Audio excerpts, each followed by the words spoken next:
I speak the name of Jesus over you.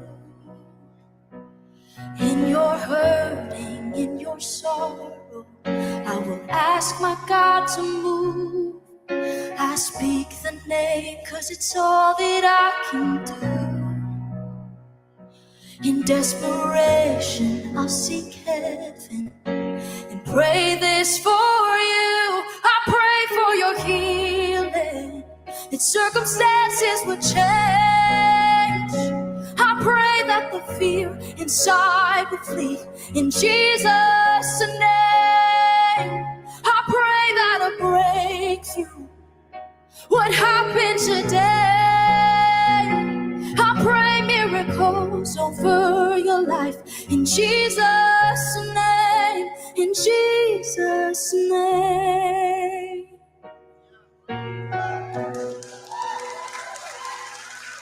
I speak the name of all authority, declaring blessings, every promise He is faithful to keep.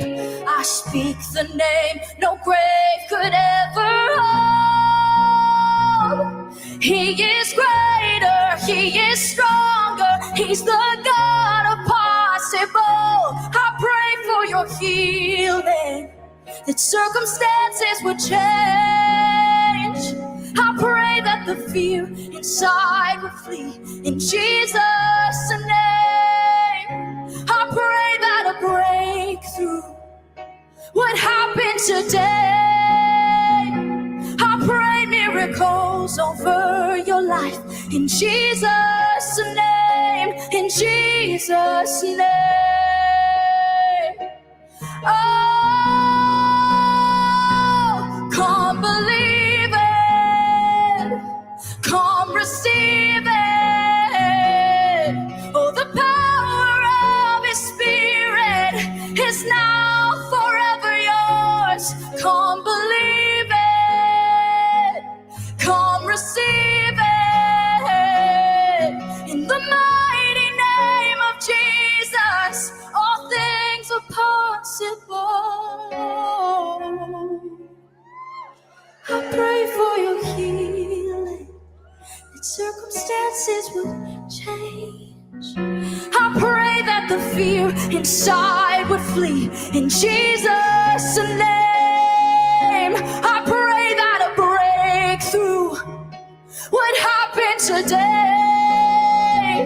I pray miracles over your life in Jesus' name. I pray for revival, a restoration of faith.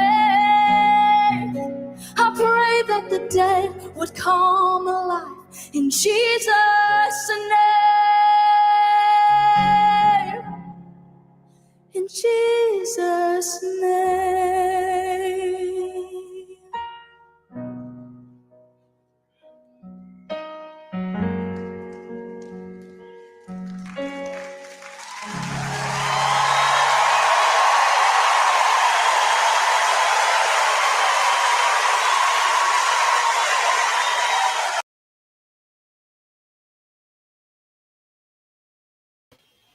Well, good evening, everyone. So good to see you guys. I haven't been live in quite a bit here. But there's a movie I'd like to play, so I thought I would have a movie night tonight. I think it's pretty important. I'm not sure YouTube's going to like it very much, but we can give it a whirl. Let me just pull it up here. It's called The War on Children. I thought it was very eye-opening, very interesting. So, anyways, let's see who's all here. Hey, B-Dog. Hi, Kenem. Keith Allen, good evening. Georgia. Hi, Georgia. Hey, Sherry Tackett. Nowhere Man, 1953. You're new. Nice to have you here. Hey, Sherry. Baba Morris. Love you, Baba. Hey, Carrie. Joan Harden, good to see you. John Mack, good evening from the East Side. Well, good evening back to you from the East Side. Good to see everybody here. I'm going to get started on this movie, though, you guys, because it's kind of long. Oops. So let me stop this for a second. I hope you guys enjoy it. Get your popcorn. I'm gonna, Bubba. I always do. Hey, Camel Carl. All right, here we go, you guys. I'm going to start it.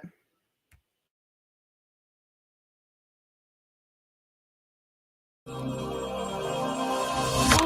beautiful for spacious skies, for amber waves of gray. America,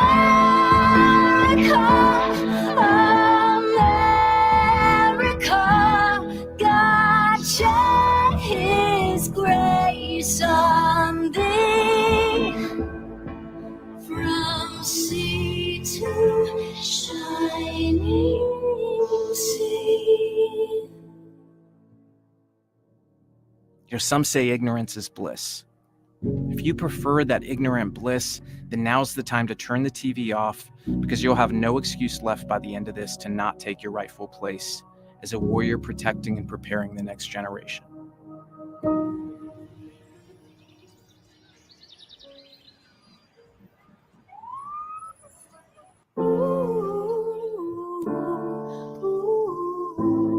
We're the Starbucks. We left the entertainment business because we knew that a silent war was being fought for the minds of America's children. And we knew that nothing would matter more than exposing it and stopping it. That's why we're here now, to expose the war on children. How long has this been going on? How did it happen? Who's responsible? How far down the rabbit hole does this all go? We know it's overwhelming, so let's start here. First, you need to understand that one of the most effective forms of normalizing the woke agenda is via something called the mere exposure effect.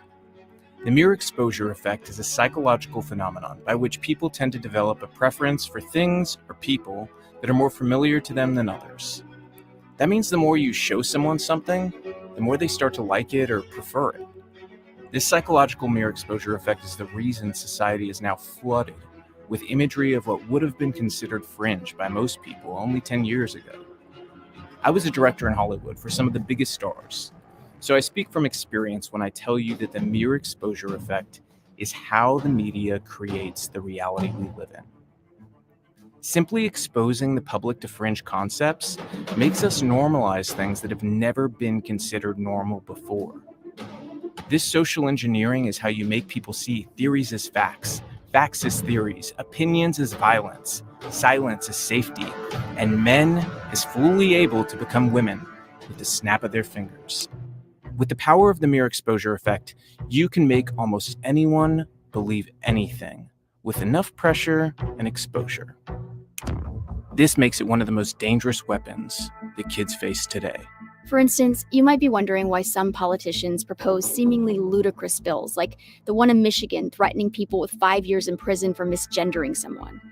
It's not because they believe they can get away with it now. It's because they understand the process of normalizing prison over pronoun violations today so that it can become a reality in the future for the next generation. The mere exposure effect is why the concept of putting a screen in front of your child as a babysitter became normal. You saw people do it on TV when they were exhausted.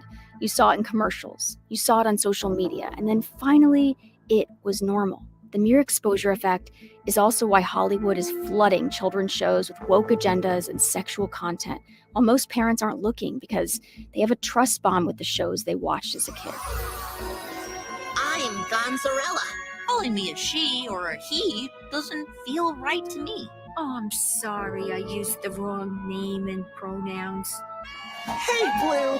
Trans members of this family all love each other so proudly, and they all go marching in the big Parade! Come join the fun! The mere exposure effect is why Scholastic is featuring books pushing transgender ideology on kids. It's why Bugs Bunny was naked at a pride parade.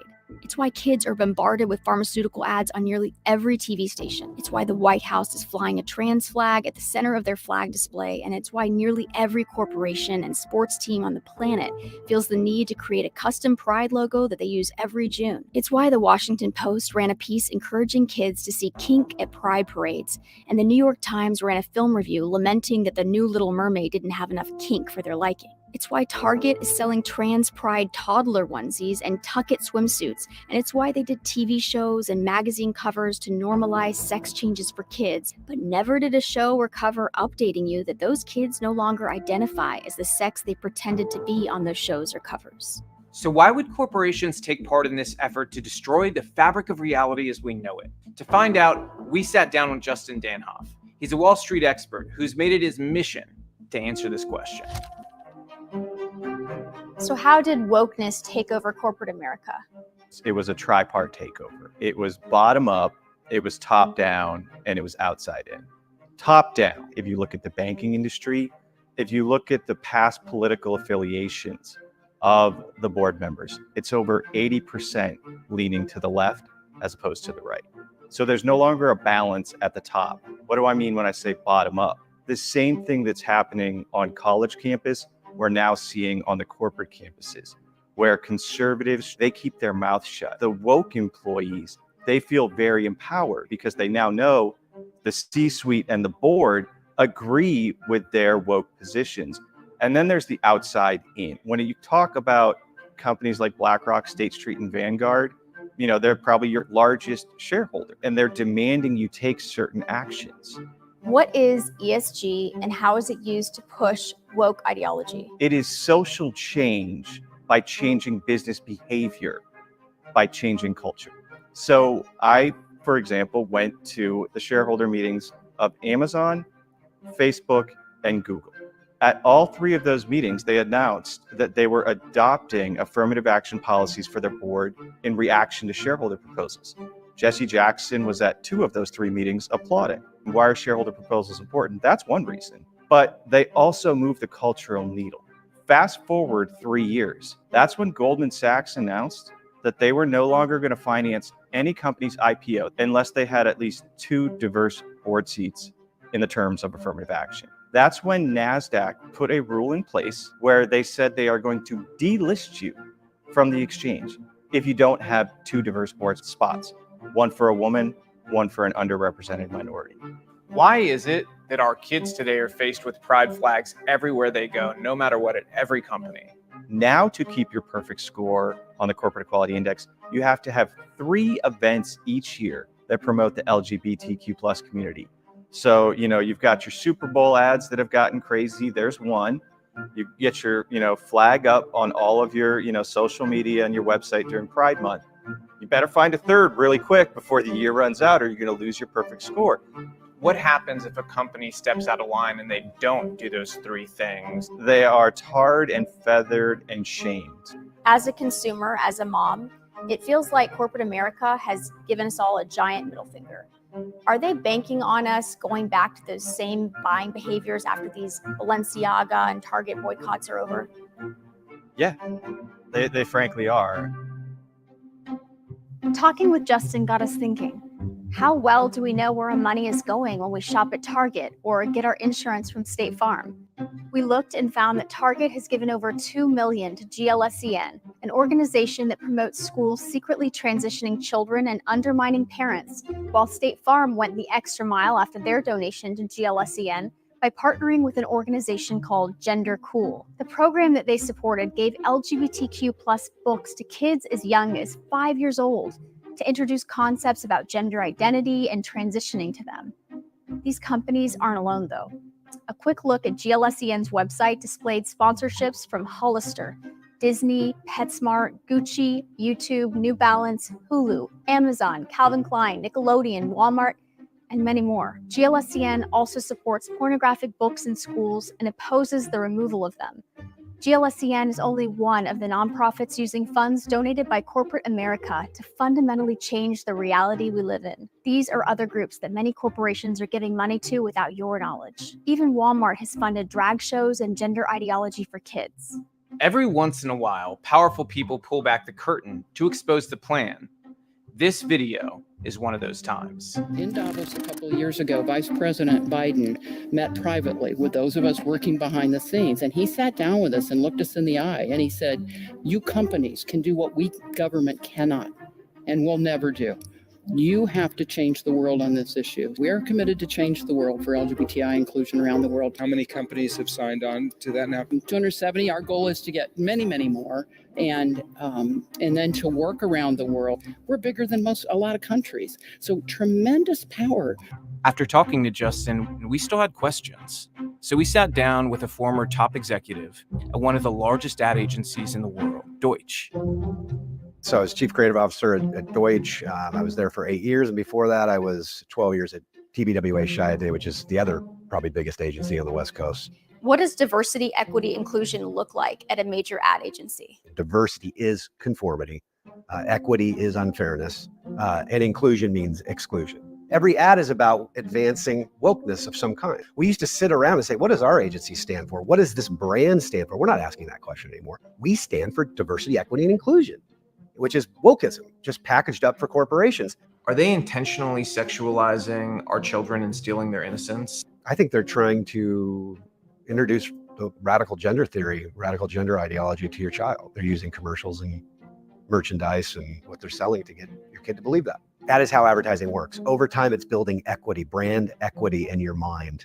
Fortune 500 companies and Fortune 100 companies have decided that they're going to indoctrinate your children with radical gender ideology, and that's 100% what they're going to do, and they don't even question it, and you should just expect that. It just seems like there's no moral, construct at all, or end to this. No boundaries to message sexuality to kids, to the gender ideology.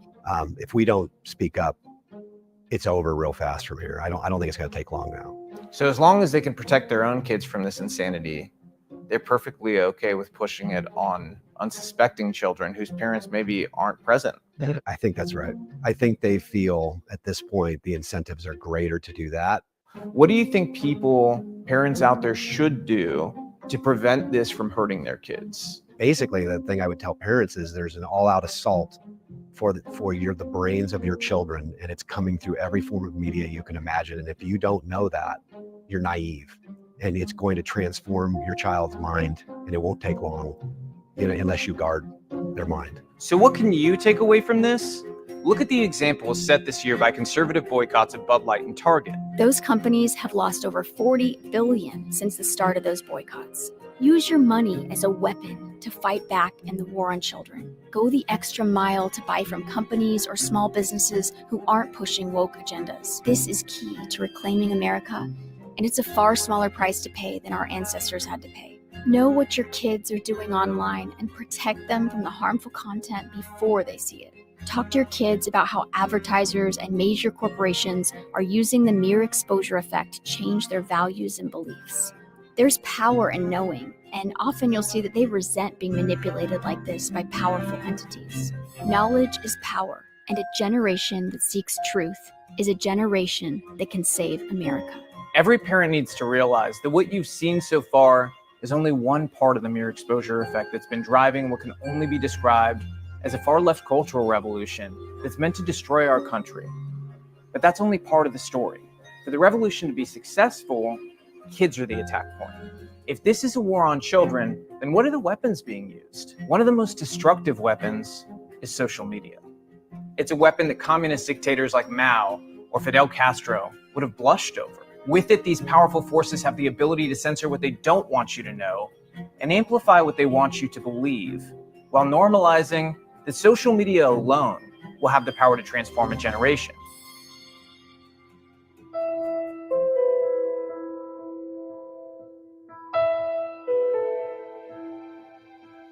Have children died because of social media? Absolutely. Have they been trafficked off of social media? 100%. Have they been sexually exploited off of social media? Ongoing, yes. How did social media influence your transition? Well, honestly, I didn't even know that transition from female to male was an option until I was on social media and began being exposed to those type of communities. And it just really appealed to me as a scared, traumatized, girl going through puberty, precocious puberty, and I just clung to that idea. What platform was the first platform you saw it on? Instagram, but I think a lot of content trickled over from Tumblr and was reposted there. Did the algorithm eventually start feeding you this stuff in your For You pages and things like that, where you would immediately see it, even if you didn't follow the accounts? But I do think the algorithm was definitely geared toward and would recommend like more accounts and stuff like that. They were pushing the idea of transitioning. Right, like a lot of LGBT pages and stuff like that. It's definitely alluring, the idea of, a super accepting, loving community. How accepting and loving have they been since you detransitioned? Honestly, if anything, I feel like I've been hushed. I've been told I'm going to hurt trans people by speaking about my experience, and that I'm taking their rights away. So they want to erase you. That's what would make them happy. Essentially. At what age did you get into porn? So I got into porn at 18 years old and up until 23. And how did you get into it? So I came from an immigrant family that didn't have a lot of money. I wanted to have, financial freedom. So for me, it was very accessible. How has social media affected your life, your peers, and your generation as a whole? I'm scrolling on TikTok and I see these crazy people putting up the most awful things. And I see little kids with TikTok.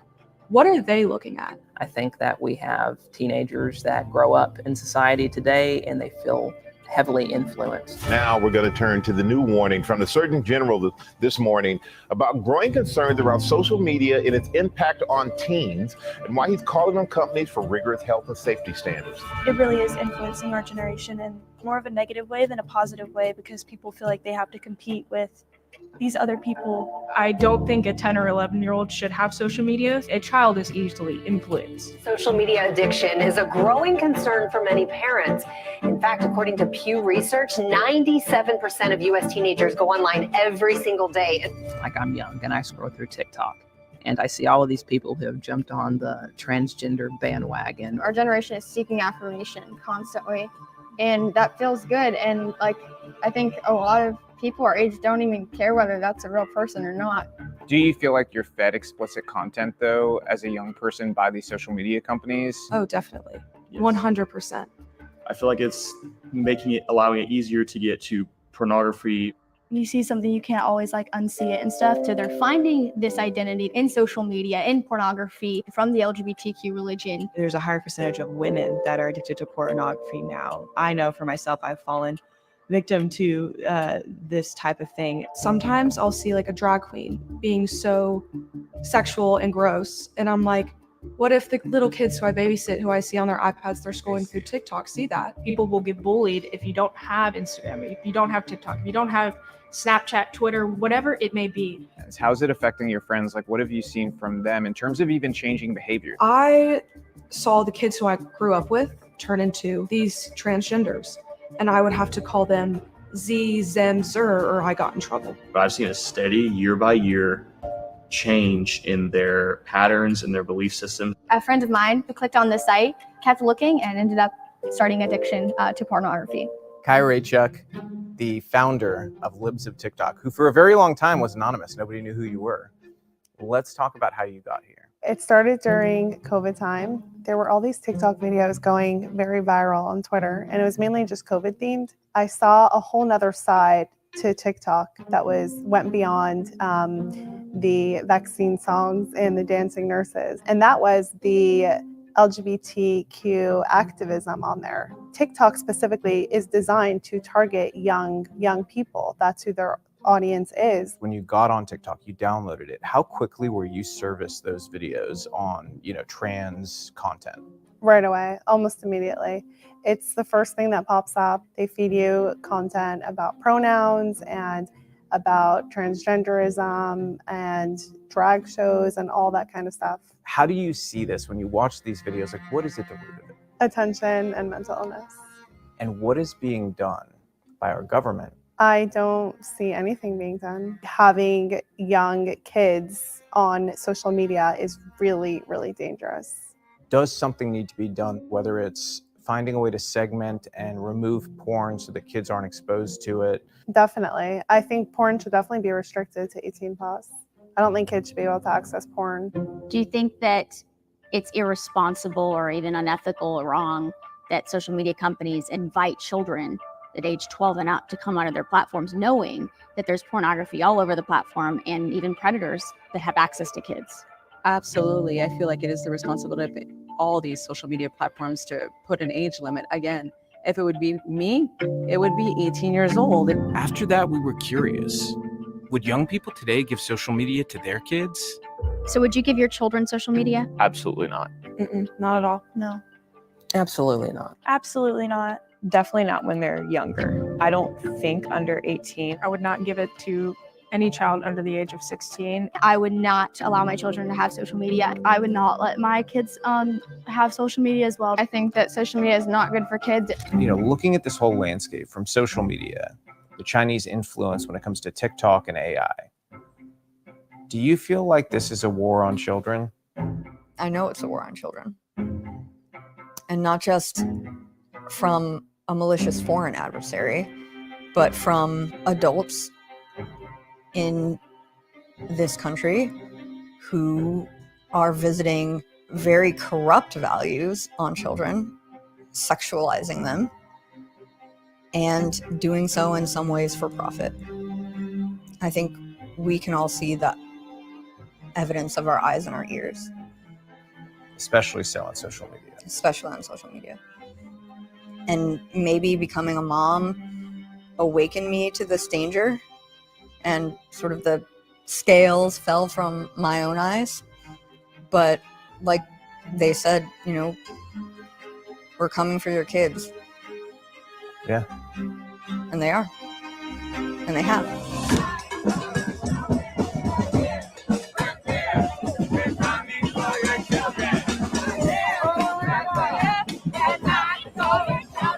What do you guys think is a bigger addiction problem and is hurting more people right now within your age group? Cigarettes or social media? Social media. Yes. Absolutely. Social media. No hesitation. No hesitation. Social media. Social media. Social media. I think that China's laughing at us. I think that Russia's laughing at us. And I think that you can't have a strong country if you have confused citizens.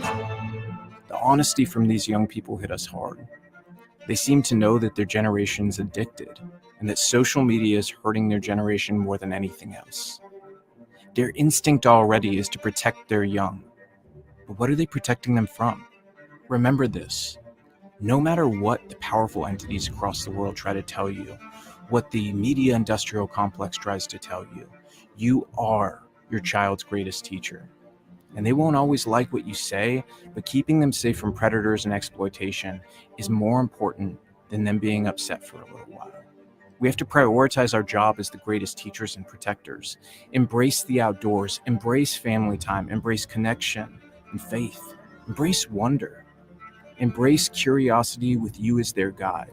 Reject the culture that seeks to destroy traditionalism, reject isolation, reject synthetic experiences, and choose real adventure. This is a cultural revolution that operates both online and offline, in the open and in the shadows. You are the warriors charged with protecting kids from it. If you still need convincing that this is a modern cultural color revolution, what's another sign that we're living through one? The remaking of parenting and education. But to understand where we're going, you have to understand where we are, where we were, and where we're going. Let's start with where we were. Sexualization in school used to be almost non-existent. Parents raised their kids instead of relying on screens. They took them out shooting targets, swimming, playing games, and exploring nature. Life was built around real experiences. And at school, we didn't have books with graphic illustrations of different kinks we could explore in the library. States didn't sue school districts in an attempt to force them to hide the gender identity or sexual orientation of students from their parents. We didn't have teachers forcing us to watch videos where we were exposed to pride videos featuring adults in intimate embrace. We weren't taught about blood play or bondage during sex ed. And we were taught to never keep secrets from our parents because predators could use that secrecy to groom you into abuse. Is it concerning that we're normalizing keeping secrets from parents, or that you would be asked to do something? Does that make you feel that you're putting your students at risk? Absolutely. I'm going to get emotional because I've been in that position as a child where really awful things happened to me. And, that individual wanted me to keep it a secret. I thankfully, from a young age have always stood firm in what's good and right and true. And I immediately, the second my mom picked me up from school, told her what happened, and she took it to the police. It was so scary for me. I was put in a police car and we went to his house, and I was so scared he was going to see me, but they let me know, he can't see you. We have bright lights on him. We just need you to tell us, was this him? And I said yes. And it turns out that he was abusing his kids. And my mom and grandma told me that I was the little girl's angel because that abuse was finally, taken out of her home because I didn't keep a secret from my mom. And if I had, we can imagine, how that would have played out. That abuse would have continued. I try to look at everything happens for a reason, and we have the choice to handle it in truth.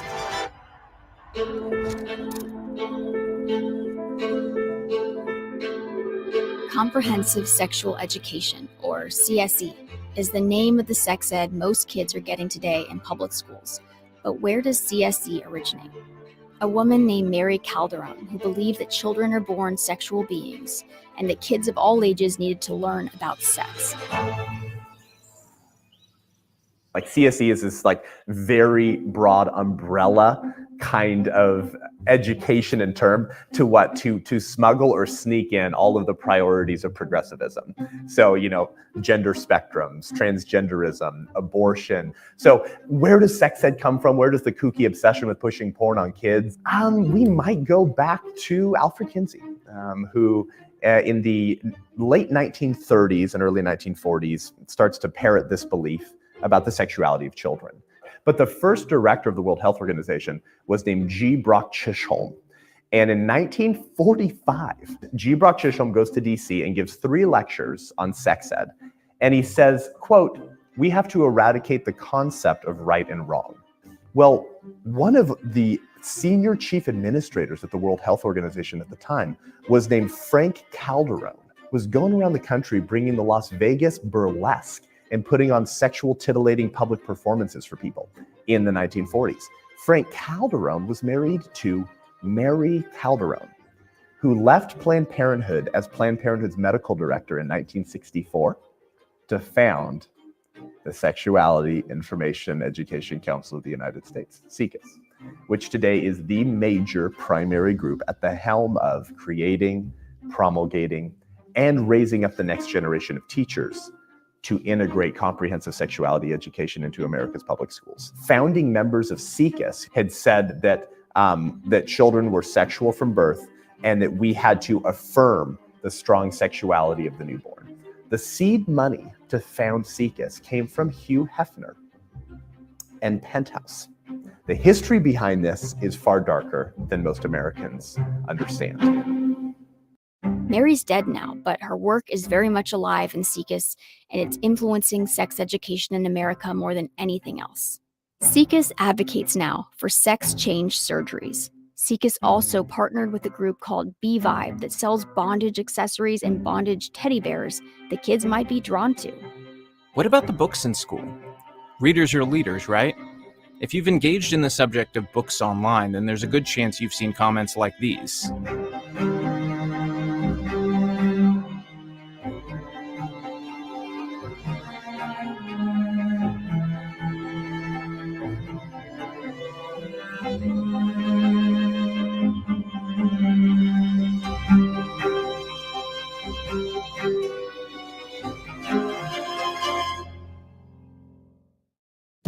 People like you have been bold enough to say, this doesn't belong in our schools. This is what you don't want kids to see. Is that correct?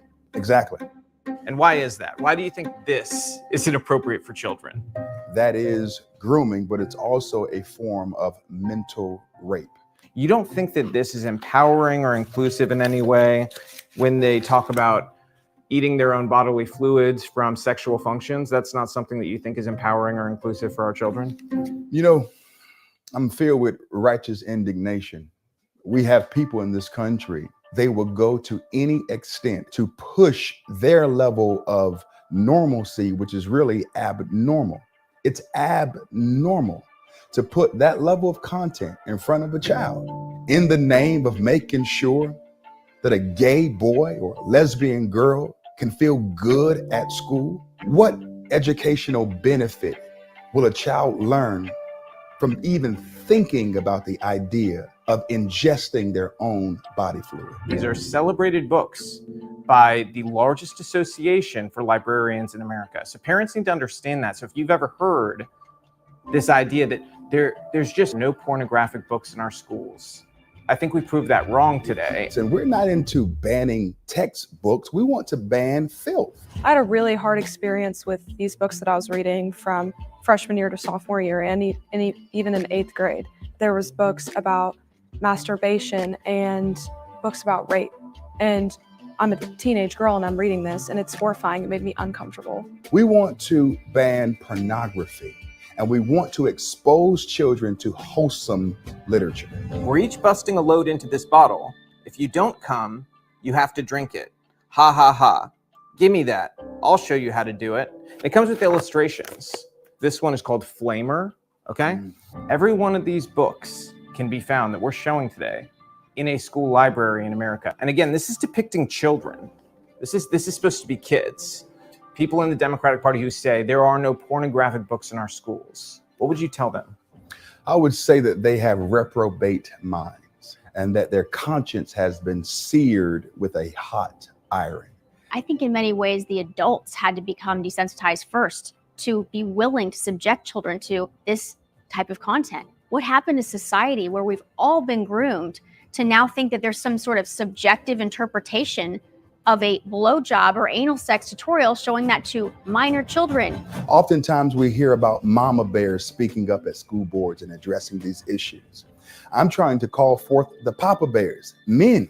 And so I'm reminding men in America to stand up, square your shoulders, use the authority that God gave you, because men are called to be providers and protectors.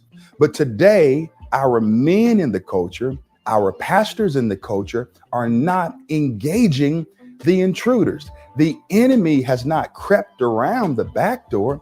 We have brought in the enemy through the front door, and we're giving him the red carpet to push his agenda. I don't know that there's a more important call than that right now, that men need to stand up, because we've been involved in this fight and I've seen so many moms stand up, but dads seem to be slinking in the background. And I'm asking for men in the culture to stand on their post and to address these issues, because we are almost at the point of no return. After investigating these books, we had to ask, are teachers okay with this? To find out, we looked into the views of the teachers' unions. The National Educators Association is the largest teachers' union in America, and we quickly found that this year they put genderqueer on their summer reading list. And we found these recent panels at their annual conference. They include panels on critical race theory, so-called pedagogies of change, modeling climate change action, using education as a lever for environmental justice, decolonizing, recruiting allies, how to establish safe spaces, how to counter the, quote, right-wing echo chamber, how to bring social justice into curriculum, reparations, gender theory, pronouns, encouraging student activism to achieve equity and justice. They also went on to have panels on transformative social change and using social emotional learning to bring about the transformative change that they desire. Social emotional learning programs are in just about every school now. And the warm fuzzy name makes a lot of people feel good. But what is it? Well, social emotional learning is a mental health and anti-bullying program that was originally brought into schools to teach kids how to manage their emotions and how to build healthy relationship with others. Unfortunately, now that has been completely changed. In 2020, the SEL standard bearer, CASEL, which is the Collaborative for Academic Social Emotional Learning, changed the definition of SEL and its 5 core competencies to be a thing called transformative SEL, which is a completely different way of teaching SEL in that it does it through a racial and equity lens. What exactly does that mean? Right. So they think the original way that social emotional learning was taught was racist itself. They said that it made children of color had to conform to the norms and standards of this white supremacist culture, and therefore it needed a whole redo. And what they're doing now is they're taking subjects that are usually taught in SEL, like empathy and perspective taking. And they're saying that in order to be empathetic, you have to understand that the whole systems of America, all the institutions have been set up to purposely oppress people of color and other oppressed groups. They're saying now that you have to understand that in order to be empathetic, you have to show compassion, means you have to do something. So that means you have to become a social justice activist for these racial and gender causes, and then work to tear down the systems of America to make them more equitable for those oppressed groups. Social emotional learning has been the biggest weapon in this war on kids. They spend millions pushing SEL into schools, which is supposed to, in theory, make children more socially aware and able to have more positive interpersonal skill sets and connections. Yet we're seeing a lot more violence in classrooms. Where's the disconnect there? Why is this happening? Well, you said that they were supposed to be more socially aware and more connected. In that sense, this is true. They're socially aware of things like microaggressions, like reparations. So they're more socially aware. They're more socially aware that people can have infinite genders. They're more socially aware. They are more connected. They're more connected to men going to women's bathroom. They're more connected to them. We're seeing objective reality play out where there is more violence and teachers' hands are behind their back to stop it because of these restorative justice practices. So when the restorative justice came in, it basically said, depending on your skin color, you can't be punished this way because it would be not culturally responsive. So now if the child gets picked on to get bullied, they have to sit with the other child and understand why they acted out. The danger to that is that once it leaves public school, you see it now in a lot of cities like San Francisco where they don't arrest anyone for like shoplifting. And we're seeing, victims of horrific sex crimes have to sit face to face across from their abuser and negotiate what that restoration process looks like. All these virtues are being taught through either the lens of a critical race theorist or a transgender cult recruiter. And then when they get older, they don't follow laws because they've been taught in schools that what they do is not their fault. And it's the same reason when a child sees a man or girl sees a man in the bathroom locker room, they have to go through that struggle session. They have to get counseling to understand better, be more socially connected, be more socially aware. And so that's the danger of social emotional learning, to understand language contamination, understand to ask the question through whose lens is this being taught through. And if I tell you something and I tell you this is from a mass murderer, you're going to take that advice very differently than if I told you, oh, it's from a trusted mentor. At this point, you might be thinking that this sounds closer to communism than the school you remember going to. And while not all teachers are communists, consider this.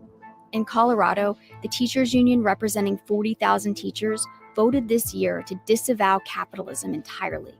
In a statement that read, "The CEA believes that capitalism inherently exploits children, public schools, land, labor, and resources. Capitalism is in opposition to fully addressing systemic racism, the school-to-prison pipeline, climate change, patriarchy, gender and LGBTQ disparities, education inequality, and income inequality." In Oregon, a high school teacher at Churchill High School recently asked his students to write stories about their sexual fantasies. The California Teachers Association Conference had a presentation on how to introduce unlimited genders and transgenderism to toddlers, while yet another English teacher in Pennsylvania showed his students penises and videos of ejaculation, and another had kids in her class read a book we discussed with John Amachuwu called "This Book is Gay." Stories like these seem to happen on such a regular basis that the shock factor almost begins to fade away.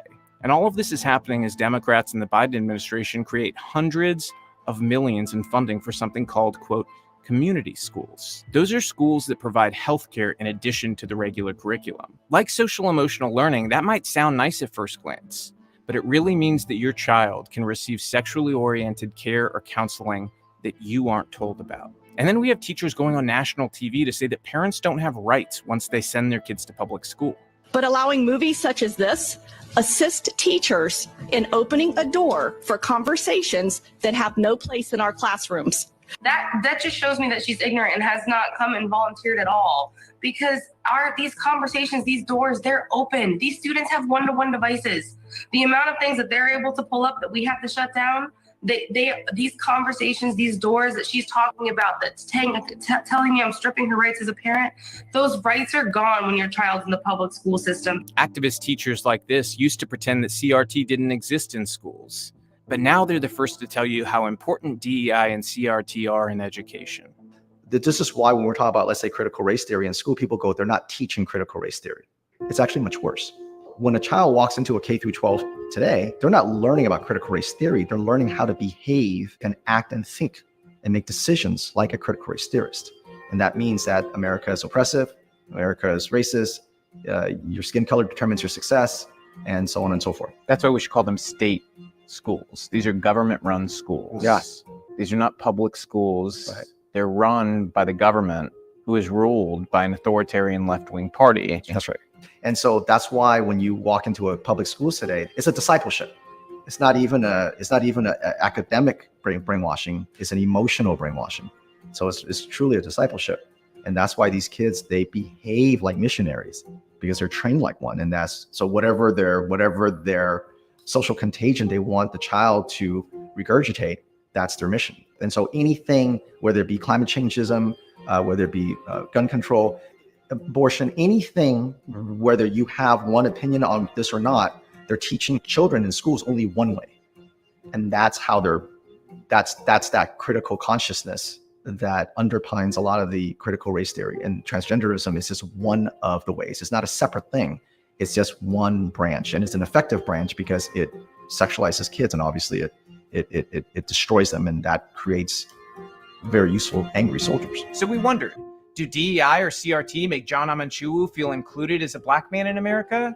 What does it mean to you as a black man, as a black father? Do you feel protected or included by knowing that there's a DEI officer at every school? No, I don't. It doesn't benefit blacks through DEI. In North Carolina, in particular, when you consider Wake County, we've had a DEI office since 2013, and they have spent nearly $8.7 million on that office. And where are the measurable outcomes? You can't find any. But what about the good teachers? There has to be some good teachers left, right? Right. But to find the schools and teachers who aren't embracing this woke revolution, you have to be involved and not be afraid to ruffle a few feathers by asking questions. You're a teacher who refused the transgender ideology at your school, and in return you were fired, and the school refused to accommodate your religious beliefs. How did that make you feel? It felt surreal, and it still does, honestly. You could have never told me that I would spend 7 years going to college to become a teacher, live out my dream, impacting and influencing, the next generations, only to 6 years into my career be let go of because according to my school district, they could not accommodate my religious beliefs. So that's where it gets really interesting, because it started with, as you mentioned, the transgender policies that were placed on me. These policies they presented me really essentially are wrapped around lying. So lying to students first and foremost, because they've asked me to call children by whatever they want to be called by, whatever gender, pronoun it is, I have to go along with that. And so if you really think about that, right, that is lying to a child because they're confused. And as adults, we're supposed to step in and guide them, on the path of success and prosperity and hope and positivity, and to go along with the lies that they're experiencing, that would not be, in my eyes, doing my job. And so it was so bizarre for the district to say, no, you have to, to keep your job, you have to go along with it. So to be very clear, the policy was, if you have a student and they say that they go by Z-Zim or clown self, which is a real pronoun that some people use, you had to call them that. Correct. And it gets worse than that too. When they presented that policy to me that I had to, they said, refer and respect students' gender preference or pronouns, that was in writing. And they then said vocally, you also need to withhold that from parents. And I looked the superintendent, assistant superintendent, like dead in the eye. And I said, are you asking me to lie to parents? And he said, yes. The problem with cultural revolutions is that they build underground, almost invisibly for many years, until they happen seemingly all at once, in such a dizzying pace that it'll make your head spin.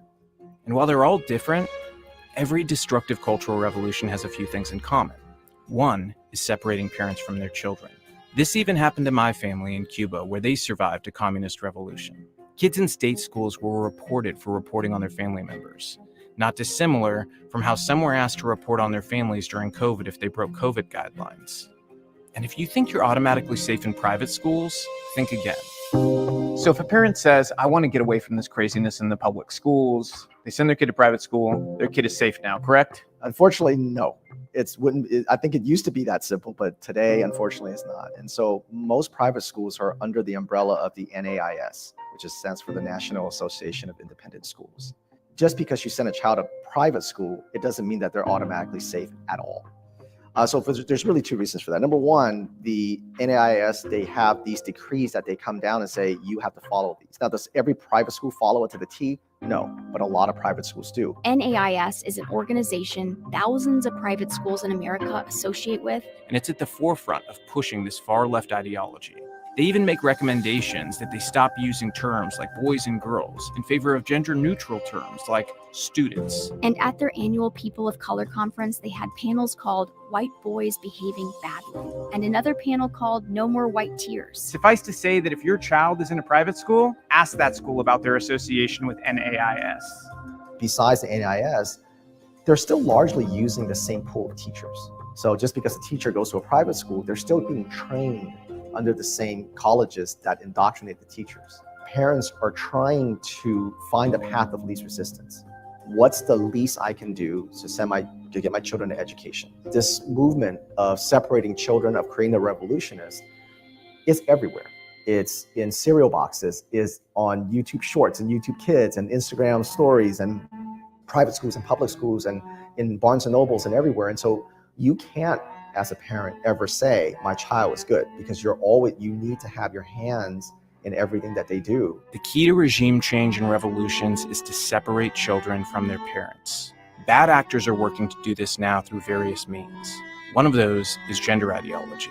Your daughter was secretly transitioned at school. My father passed away and unexpectedly, and then I was diagnosed with breast cancer.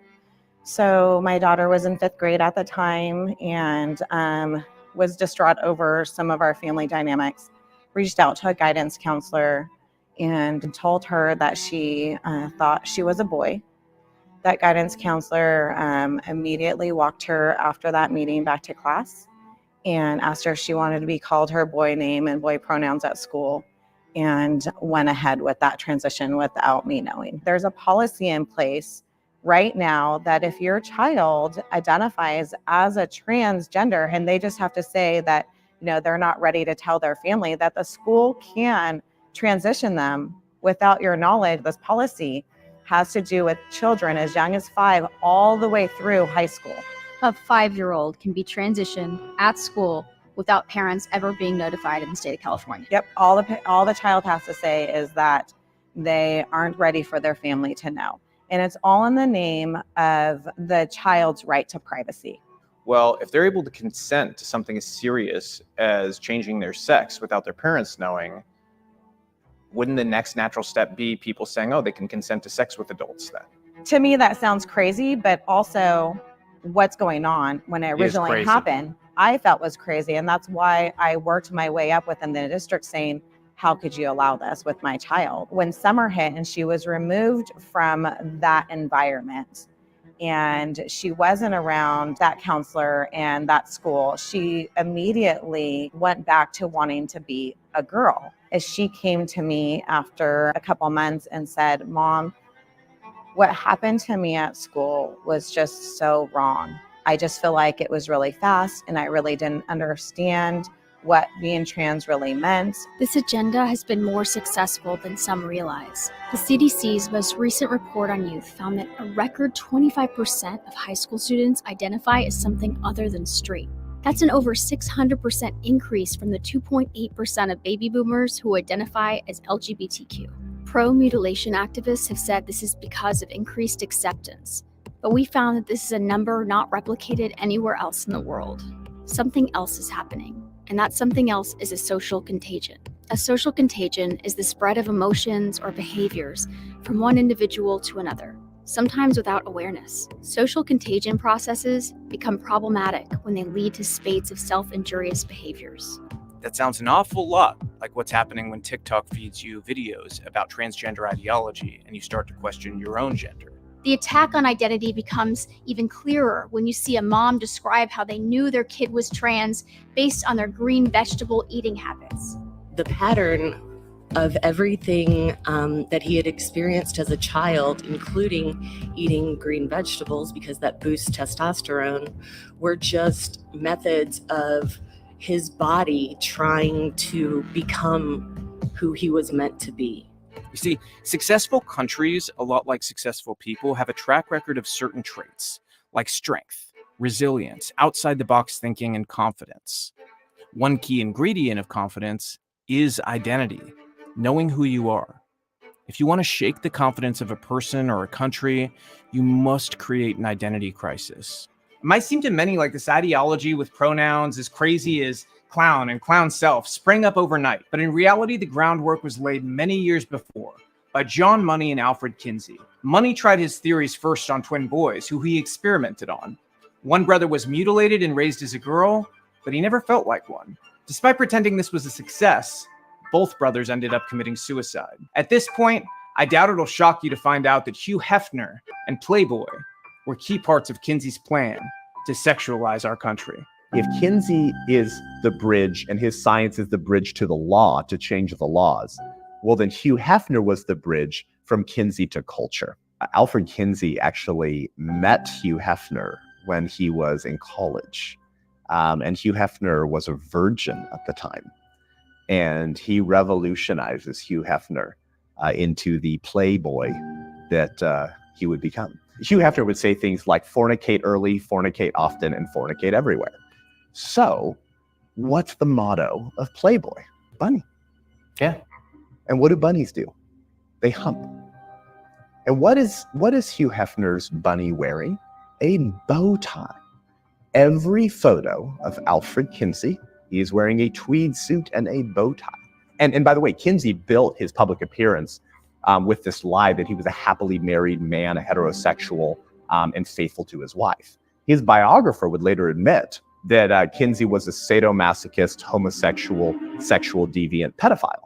When we begin to understand the history behind this agenda, which wasn't just to disciple children through the public school system, it was to actually change laws all around America that were passed with the explicit intention of protecting children, family, and marriages. The goal was to actually work through the American Law Institute and other revolutionary groups to bring in this new social science. How then are we going to get this kind of curriculum into the schools? Well, we have to pass laws, but they had to get this new social science into curriculum. But then we got to get the state boards of education to accept it, right? So you know what they did? They start sending sex experts to lobby and argue before state boards of education to accept this new radical sex ed as just the norm, healthy public health kind of curriculum we need. Penthouse footed the bill to send the sex experts to lobby before state boards of education to allow for this kind of comprehensive sexuality education. Yes, Penthouse and Playboy, of course. Some of Sikis's early pamphlets in 1964 and 1965 never used the term person or child or human. They always used the term sexual being to refer to human beings because that's how they see us. One of the early board members of Sikis was named Wardell Pomeroy. Wardell Pomeroy was a very close friend of Kinsey. Some people actually think a lover. Guess who became the executive director of the Kinsey Institute? Wardell Pomeroy. in 1980, in an article called Attacking the Last Taboo, Wardell Pomeroy was described as part of the pro-incest lobby.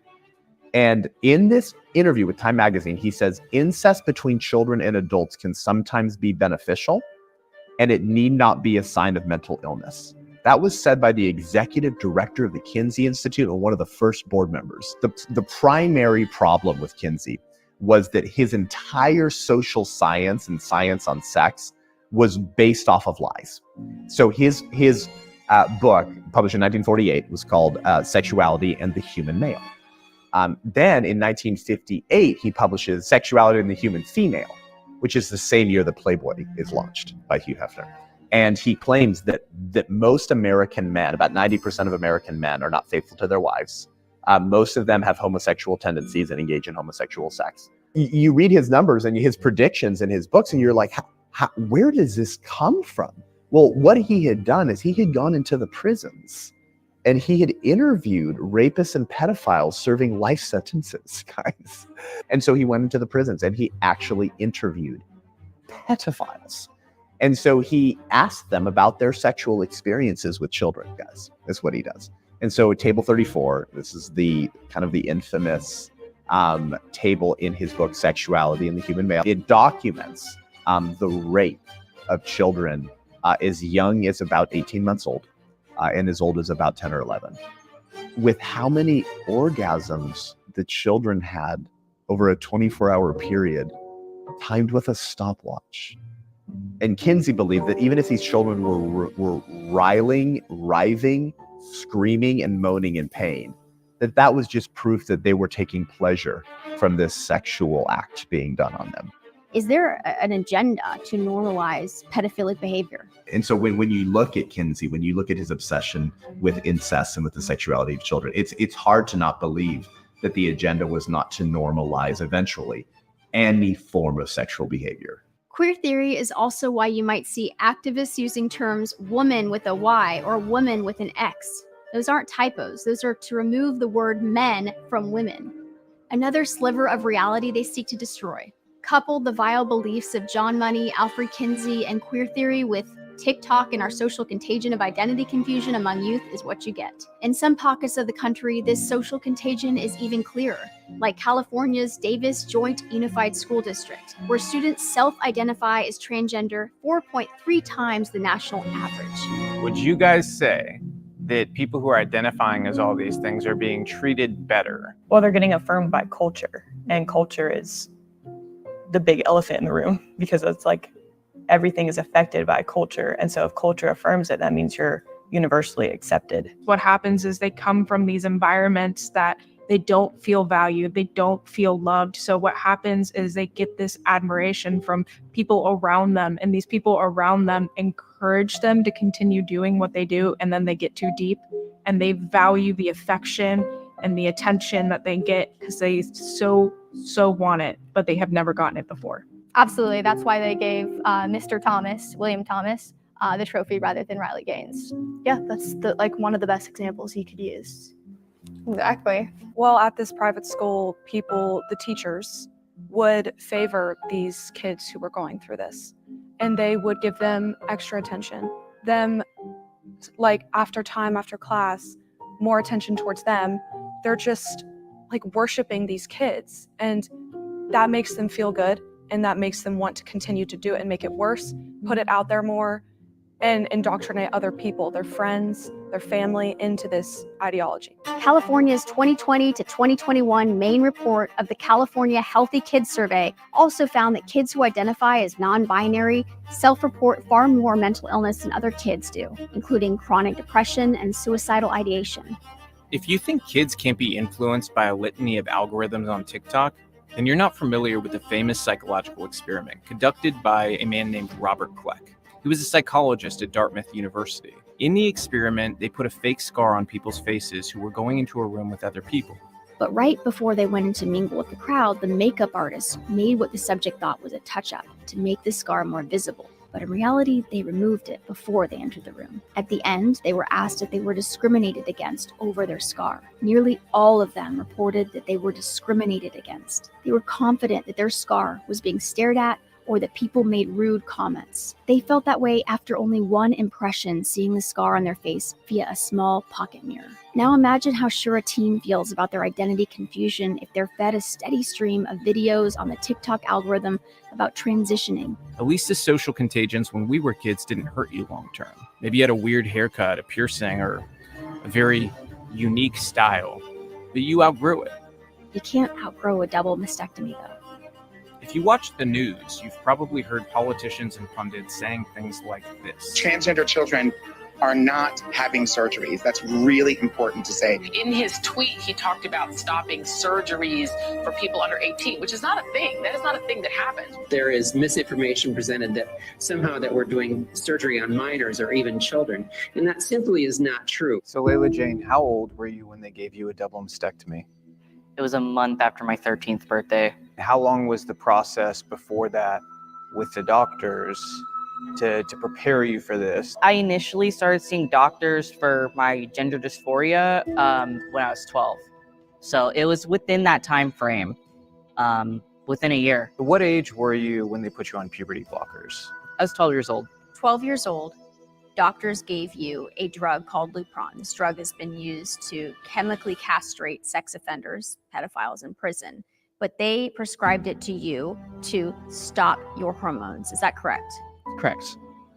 At 12 years old. Do you believe that you were given informed consent about the risks of puberty blockers? I don't think so. I think, it was spoken of very lightly. They really did say it's just a pause.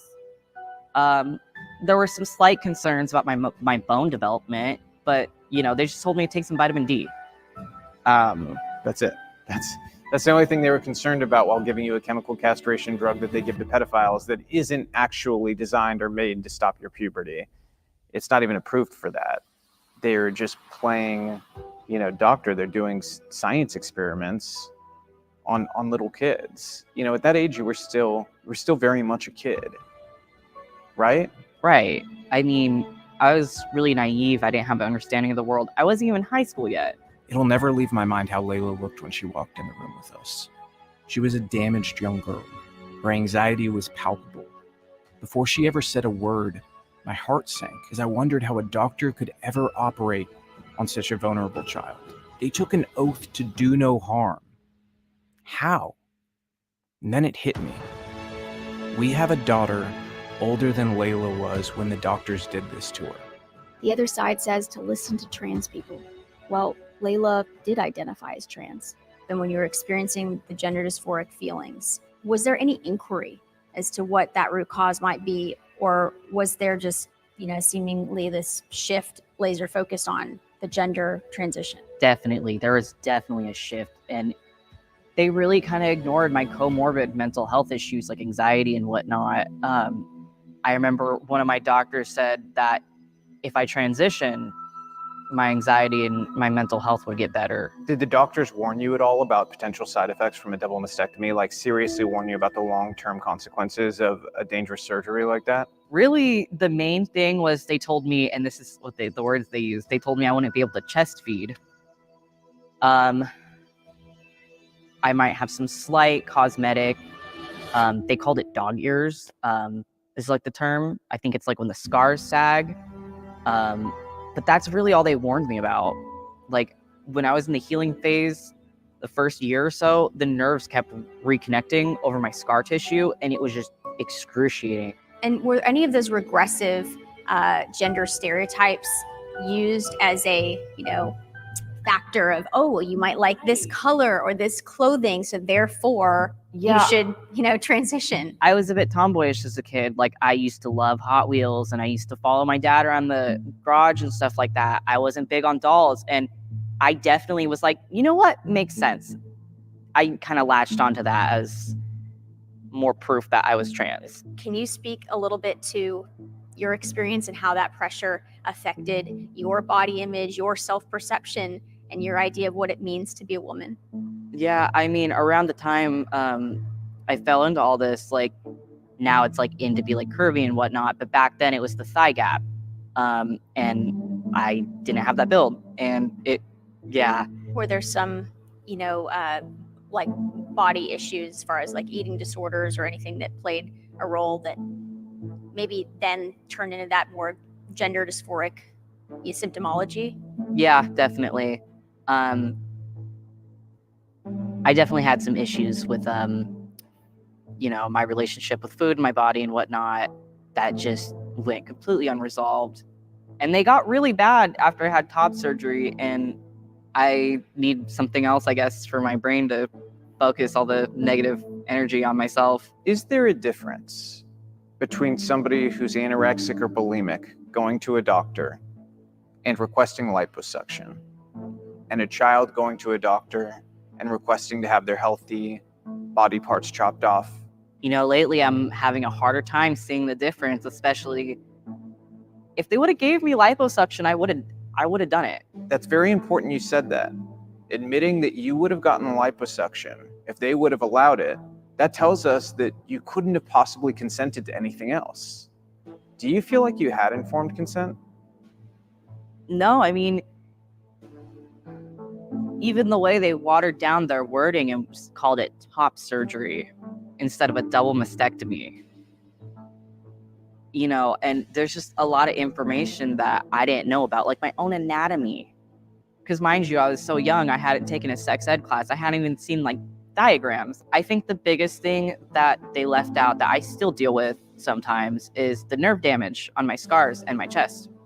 They told me I might lose sensation, but I was expecting numbness. I wasn't expecting like the electrifying jolts and just itchy sensation that I can't scratch. What were some of the effects of testosterone in your female body? Increased permanent body hair. My voice is deepened. I don't know if you can see it under the lighting, but I have a slight Adam's apple. Is it your hope that those things will go away? I've just kind of accepted that some of these things I have to live with. This Adam's apple is always going to be here unless I get it shaved down surgically. I have increased bodily hair and a little bit of facial hair that continues to grow. I was under the impression that would stop if I stopped taking testosterone, and it didn't. That's another thing they didn't inform you about. Correct. Who paid for all of these medical interventions? Was it insurance? Were there private groups? Or it was covered by Kaiser. Everything? Yeah. Now, does Kaiser cover your aftercare now that you've detransitioned? No, not really. Layla's case is heartbreaking, not only because of what she was put through, but because she's not an anomaly. She's a drop of rain in a storm that's coming. A Reddit group called Detrans has grown to nearly 50,000 members this year. Some critics say, I thought you believed in parental rights, but parental rights don't allow you to abuse your child by giving them a sex change any more than it allows you to legally turn them into a heroin addict. In the US, one study found that 70% of pediatric patients are diagnosed with autism, ADHD, or some other mental health problem prior to being diagnosed with gender dysphoria. Kids are not the only people being abused in this scheme. Parents in the oath to do no harm are being abused as well. When I heard a pediatric doctor from Stanford using the phrase daughter with a penis during a TED Talk, I knew we had entered dangerous new territory. Right when Avery was handed to her mom sensed a special bond, a mother's intuition that Avery was different. And her parents, as soon as Avery was a preschooler, knew that as a daughter with a penis, they needed to advocate for her rights. The trust bond where kids believe doctors and do as they say is a no-brainer when you consider the Milgram experiments from the 1960s. In the 60s, a social psychologist named Stanley Milgram conducted several studies at Yale on obedience and authority.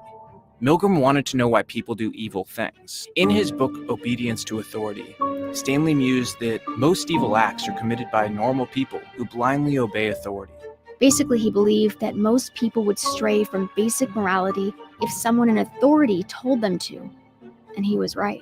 In the experiments, Stanley had an authority figure tell unknowing participants to deliver electric shocks of increasing intensity to what they believed to be a real patient, and deliver the shocks all the way up to max intensity even when the fake patient begged them to stop, asked for mercy, and even when they told them that they had a heart condition.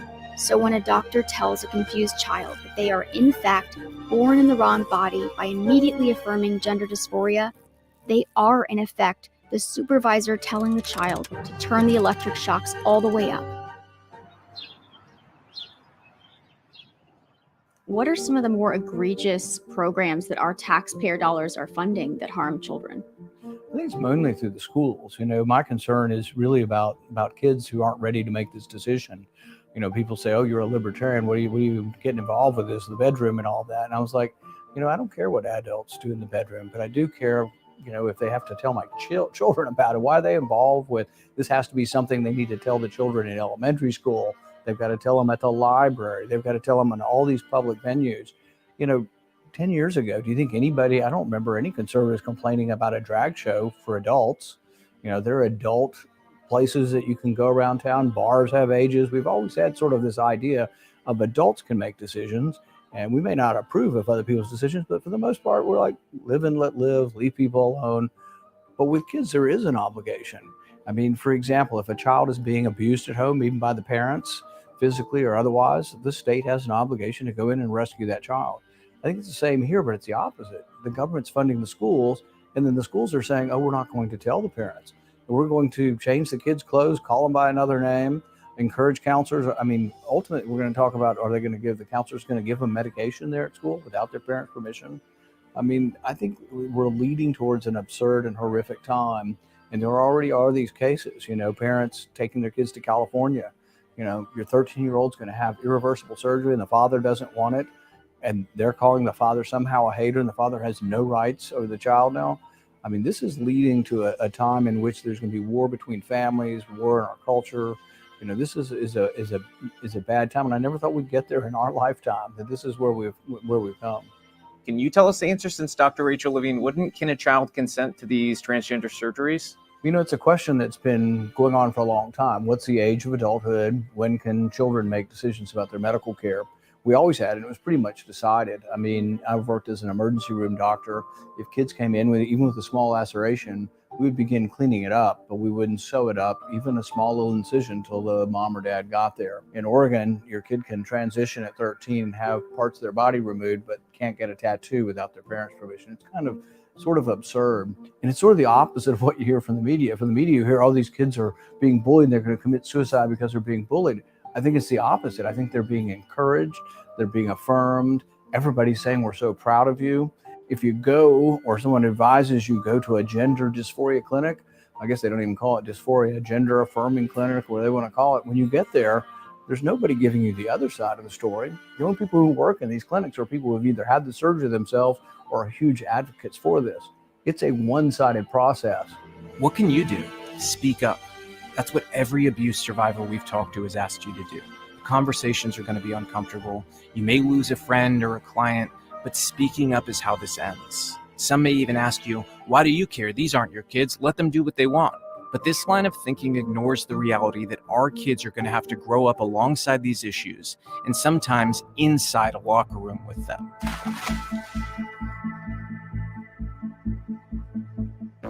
We were forced to swim against biological male Leah Thomas, who is formerly Will Thomas, who swam 3 years on the men's team at University of Pennsylvania. Of course, then transitioning to the women's category his senior year, to where he dominated the women. First of all, we weren't forewarned we would be sharing a locker room. We had no idea. We're in this locker room, I'm changing, I had my back turned, silent. I turn around, a 6'4", 22-year-old man disrobing, fully intact with an exposing male genitalia. The only time we became aware that this was the arrangement was when we had to see it with our own eyes. So any man would have had full access to that bathroom. Any coach, any parent, any pervert who wanted to would have had full reins to be in there, and bare minimum, we weren't even told about this. So they most certainly want to normalize this. They want to take away our rights to privacy. Is it fair to refer to what happened to you with Leah Thomas exposing his penis to you and other female swimmers mental rape? No, it most certainly is fair to say that. If a man would have walked into a woman's locker room, a DA is walking in there arresting this man, and he is getting charged with sexual harassment, voyeurism, indecent exposure, and I'm sure the list can go on of charges. But now it really is celebrated. It's encouraged. That next day of competition was the day that Thomas and I raced.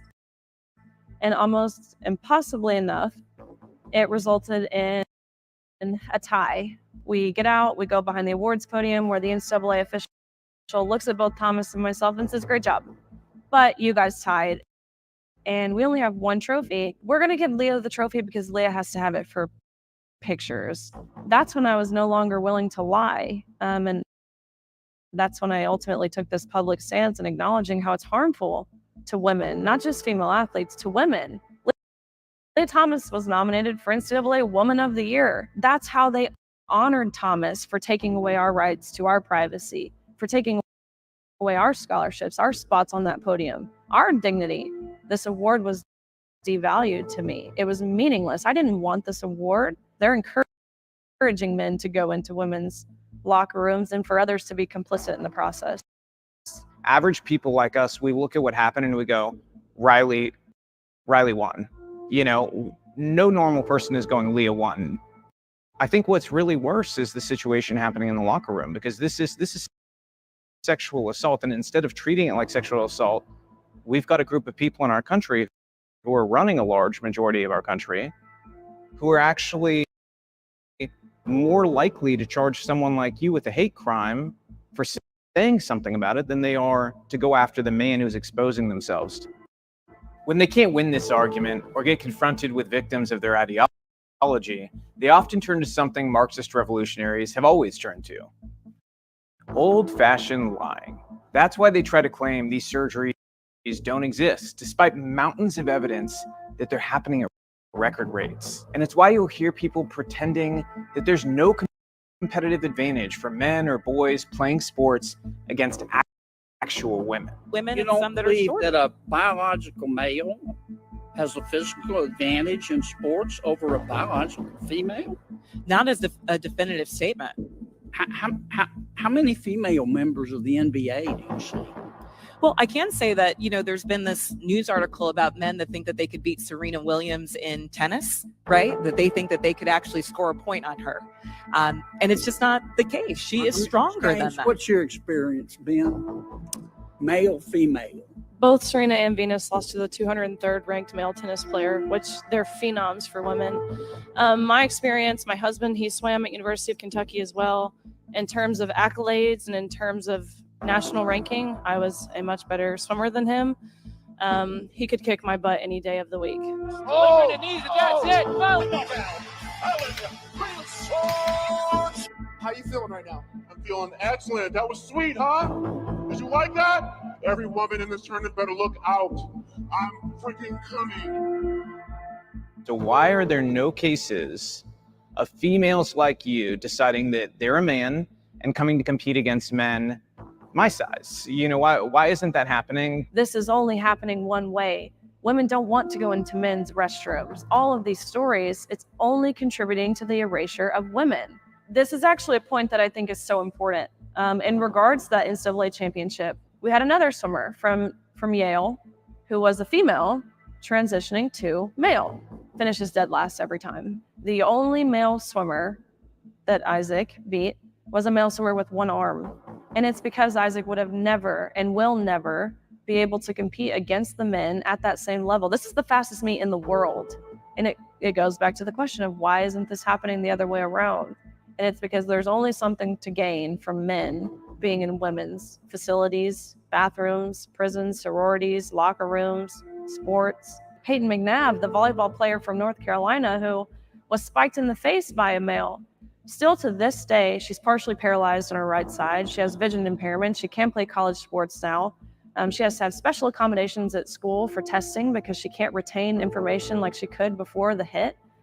So this is a legitimate concern. So back to the message that's being sent that I'm constantly reminded of, it's that we don't matter. It's that our safety doesn't matter.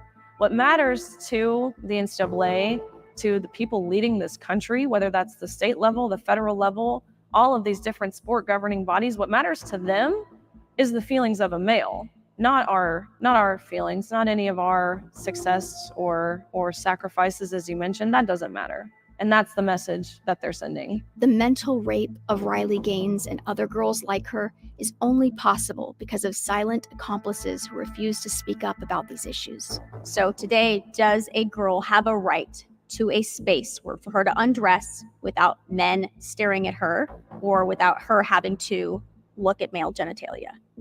If it's up to the Biden administration, then no. This means men could join sororities. Men would have full access to bathrooms, changing areas, locker rooms on campuses. They could take academic and athletic scholarships away from women. They could be housed in dorm rooms with women, and you can do nothing about it. Actually, if you were to say something about it, you're guilty of sexual harassment. They want to normalize this so bad, and you have to ask yourself the question of why. Why do they want to normalize this? Men in women's locker rooms undressing next to young girls? Yeah, we should have a right to privacy, but we don't as women anymore. You might even be tempted to say, well, that's one example, but this isn't happening outside of college. But it is. Girls now must worry at all ages about a man exposing his penis to them in a locker room, raping them in a bathroom, or they have to worry about being beaten by a man claiming to be a girl. You might still be tempted to think that you could hold strong and not give in if your child was affected by gender ideology or queer theory. But in California, they passed a law that would classify a parent not affirming their child's self-professed transgenderism as child abuse. This law would also give custody preference to parents who are affirming the child is trans, while punishing those who refuse to affirm it. One man that would affect is Harrison, a dad whose son is called non-binary by his mother. My son actually knows he's a boy. He'll tell you he's a boy if you ask him. If you say anything to the contrary, he'll actually get mad. The media has reported that Sawyer's mom has borderline personality disorder. And there's also a major study that was done that showed that 53% of moms who have children that they're transitioning have borderline personality disorder. Does that seem like something that should be setting off red flags to people, that those types of numbers are showing up when it comes to mental illness associated with this? Absolutely. It's horrifying, first of all. But secondly, I mean, to see that staggering of a number, 53%, and I believe it's of moms that have boys that are transitioning specifically. And to see that, it's pretty scary to think that that could be happening at such a big number. And I do think it has a big relevance to it. But his mother is able to take him to these meetings or to these appointments in furtherance of having him be transgender. Well, she takes him to a doctor that's okay with it. This doctor actually testified in our trial. And actually the court ordered after our trial that he has to continue to see that doctor. And this judge was a member of the LGBTQ community, is that correct? That was part of her election process. It was like, that was her big thing, yeah. So there's some bias there.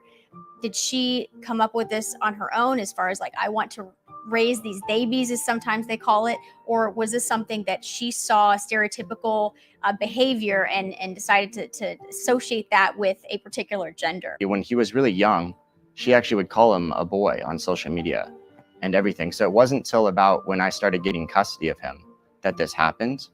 I just started seeing things on social media where she's calling him they and things like that. And then I found pictures of him in dresses and wearing makeup and just a lot of really scary stuff to see.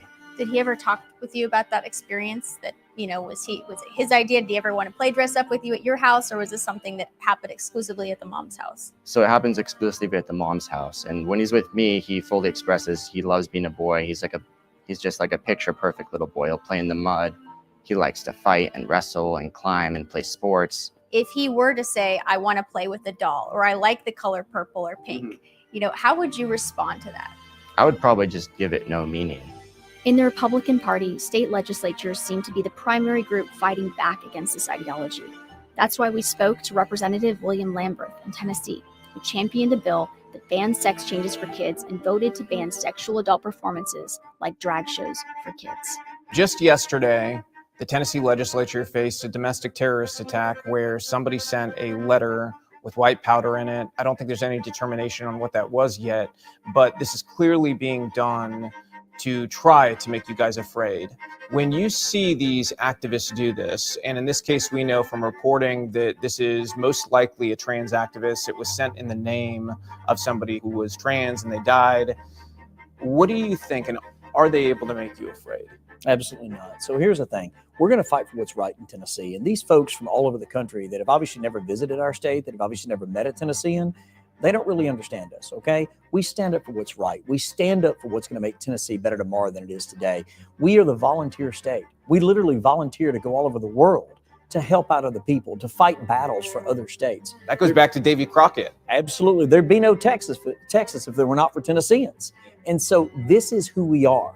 Tennesseans have got an awful lot of grit, and mailing some powder to an office in a cowardly act to try to intimidate somebody is both not going to work, and it's also kind of stupid, okay? Because think about this. There's a staff member in one of our members' offices who opened that envelope. She sees white powder and a threatening letter, and yeah, it scared her. She's a young lady who's pregnant with their first child, and all of a sudden she's got this white powder in front of her. The only thing that person did was terrorize an innocent state employee who's just doing her job. May not even be a Republican. You know, like that's the thing is Absolutely. When they send these letters, you don't know if a Democrat or a Republican's opening them. Yep. To the people who oppose these bills that would protect children from sterilization, chemical castration, or even these sexually explicit adult shows, really understand the nature of what these procedures and experiences entail? Well, unfortunately, some do, and they're still in favor of it. But many of the folks that we talked with, when they were really told, like, look, this is what this procedure is, this is what it does, these are the negative effects that are going to last a lifetime, they really heard from these young people that were so brave to come down here and just testify as to some of their most intimate and difficult decisions in their life that could have been made. When that happened, when that was exposed, it changed a lot of minds, and I hope it changes more. Why do you think it is that the left is making this some sort of civil rights issue, as if it's akin to when Rosa Parks sat down and refused to get up from a bus? It mixes different issues together, and that's insulting to those folks that fought and bled and died in our country for us to have civil liberties, so that nobody is judged based on their ethnicity, their religion, or their sex. And that sex is something you can't change. That's built up in our civil rights that protect men and women. And when you start blending that, it actually erodes those civil liberties. It doesn't protect them. After a wave of Republican-led states passing laws to prevent more innocent people from being victimized, many Democrat-run states have pounced back with what one expert described as trans youth trafficking bills. Late in 2022, California had a SB 107, and that was the first one. It's essentially trafficking. Very briefly, the bill basically says out-of-state children can cross over to California, and they will not reunite them with their parents if the parents do not agree to transgender procedures. That's puberty blockers, cross-sex hormone surgeries. That was the first one. And since then, there's been at least 5 or 6 states that have done copycat bills to SB 107. And so the transgender trafficking bill is an extension to all the secrets that are being kept in schools by school counselors and social workers, teachers. And so they've set the tone that parents are unsafe and abusive. Then they're expanding on that foundation that these transgender trafficking bills like SB 107 in California, like HF 146 in Minnesota, and in Washington State, there was a SB 5599. And those are copycat bills that does exactly that. It separates the children from the parents because parents are deemed unsafe and abusive. So why would a state try to undermine the laws of another state, especially when that law is built to protect kids from sex change surgeries? To find out, we tried to interview a lawmaker from Colorado, Representative Brianna Titone, who identifies as transgender.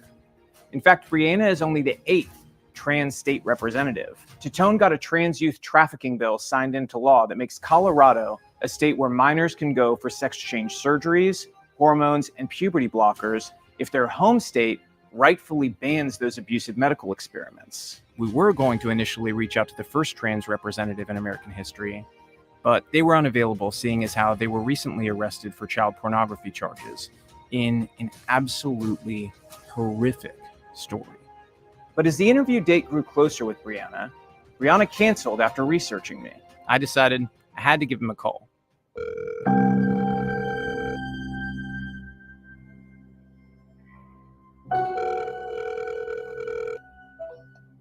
Hello? Hey, is this Brianna? Yes. Who's this? Hey, Brianna, this is Robbie Starbuck. I wanted to see if you had a second to talk. Oh, no thanks. I'm not interested. I guess I'm just confused because your interviews, you said that you want to talk to people who disagree on this. And, you know, we want to just have a respectful discussion with you to see if I'm missing something. I'm totally open to, you know, your... The kind of stuff that you say on a daily basis all the time, there's no reaching you. There's no point. And I'm going to end the call. Thanks for calling. Bye-bye.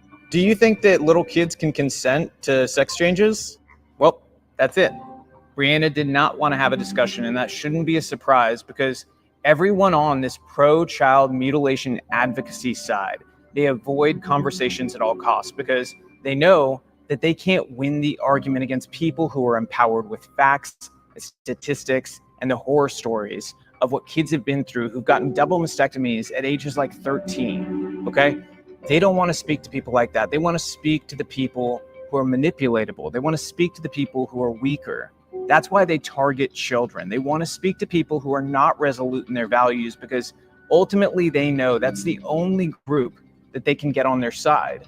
That's why they run away from these conversations. So it shouldn't be a surprise to you that they're not interested in conversation. In fact, in the email before this, they said they didn't want to do the interview anymore because they don't want to go into the lion's den and stick their head in the mouth of a lion. You know, it's kind of a compliment because I do kind of feel like that's what parents need to be right now. Lions who protect our pride, protect our children. That's the pride that should be on all our minds, is the one that we need to protect. An ongoing theme we noticed when we tried to learn more about the opinions and beliefs of people on the left who adhere to this ideology, we realized they don't want to talk. They declined interview after interview after interview. We were left with no other choice. We tried to call them. It's really sad that you feel that way. We actually represent a lot of, detransitioners that also have a voice and should be heard. Do you not believe there's anything such as detransitioners?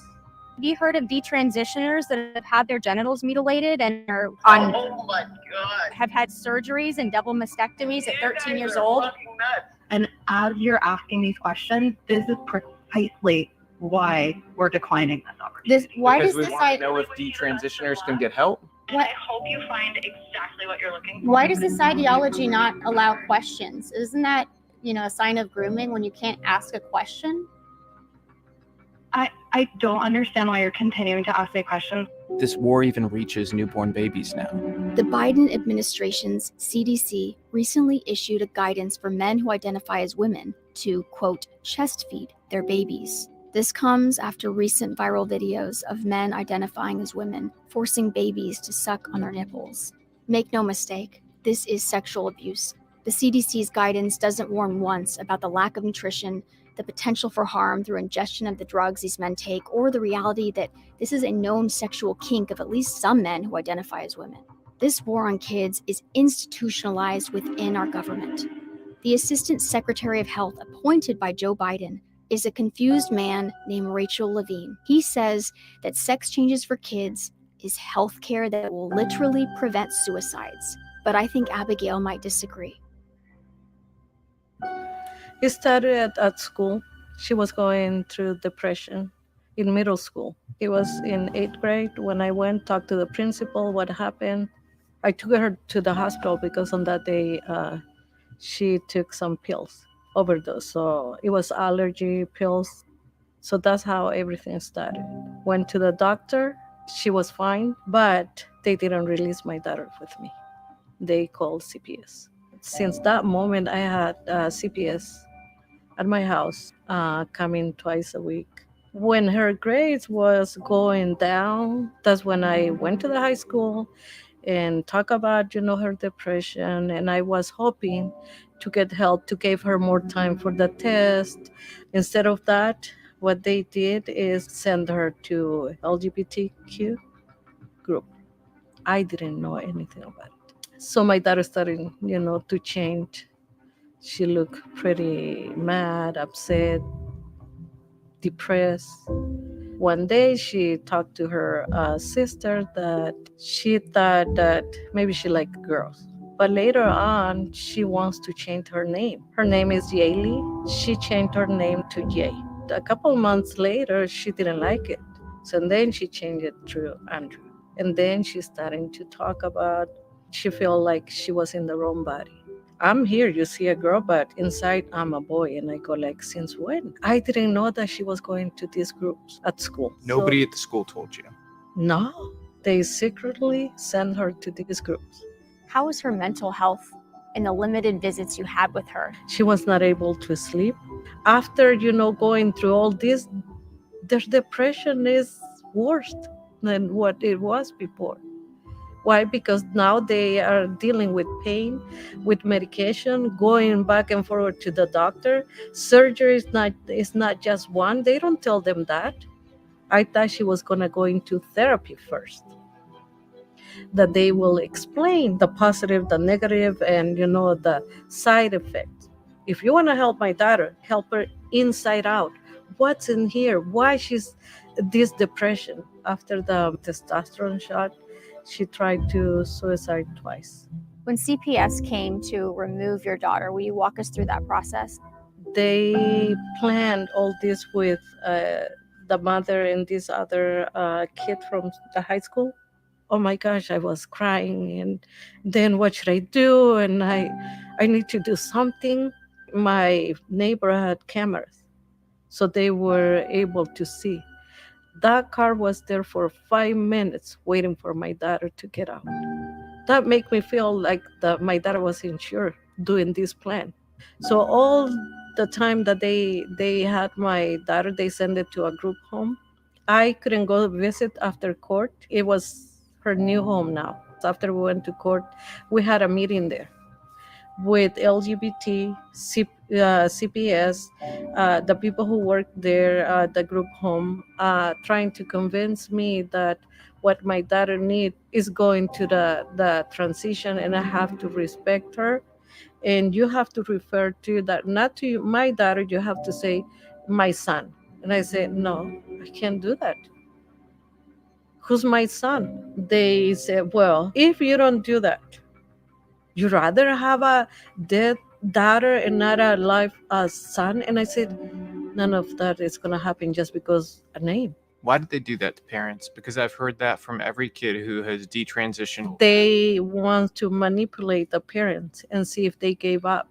And they are very cruel with parents. They're not there to support the parents.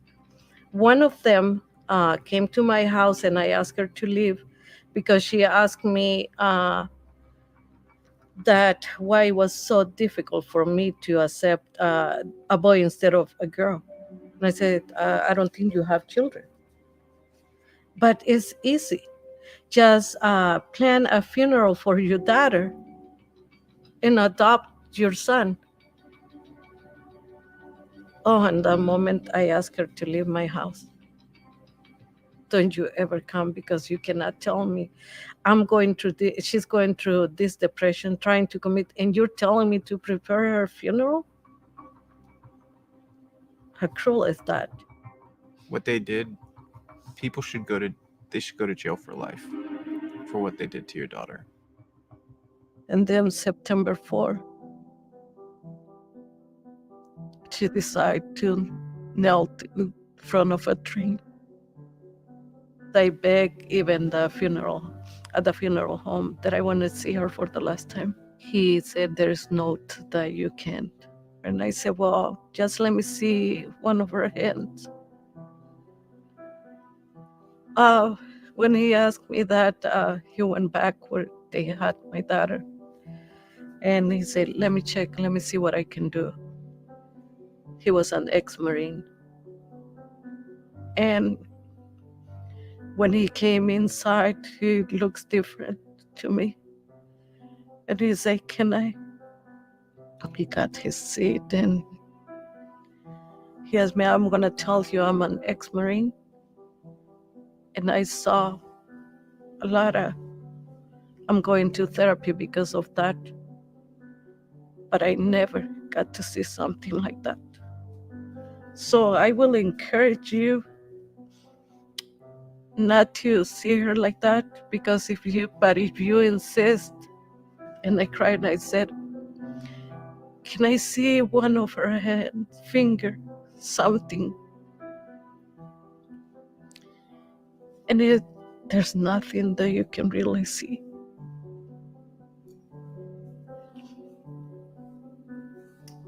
Well, I think from heaven, she can see how hard you fought for her. And you told the truth, always. And I think that's a gift that a lot of kids aren't getting right now. They don't have parents that care enough to tell the truth and to fight for them. And you fought very hard for her. You're a good mom. Can I give you a hug? Thank you for being such a good mom. I'm so sorry what they did to you guys. Thank you. It breaks my heart.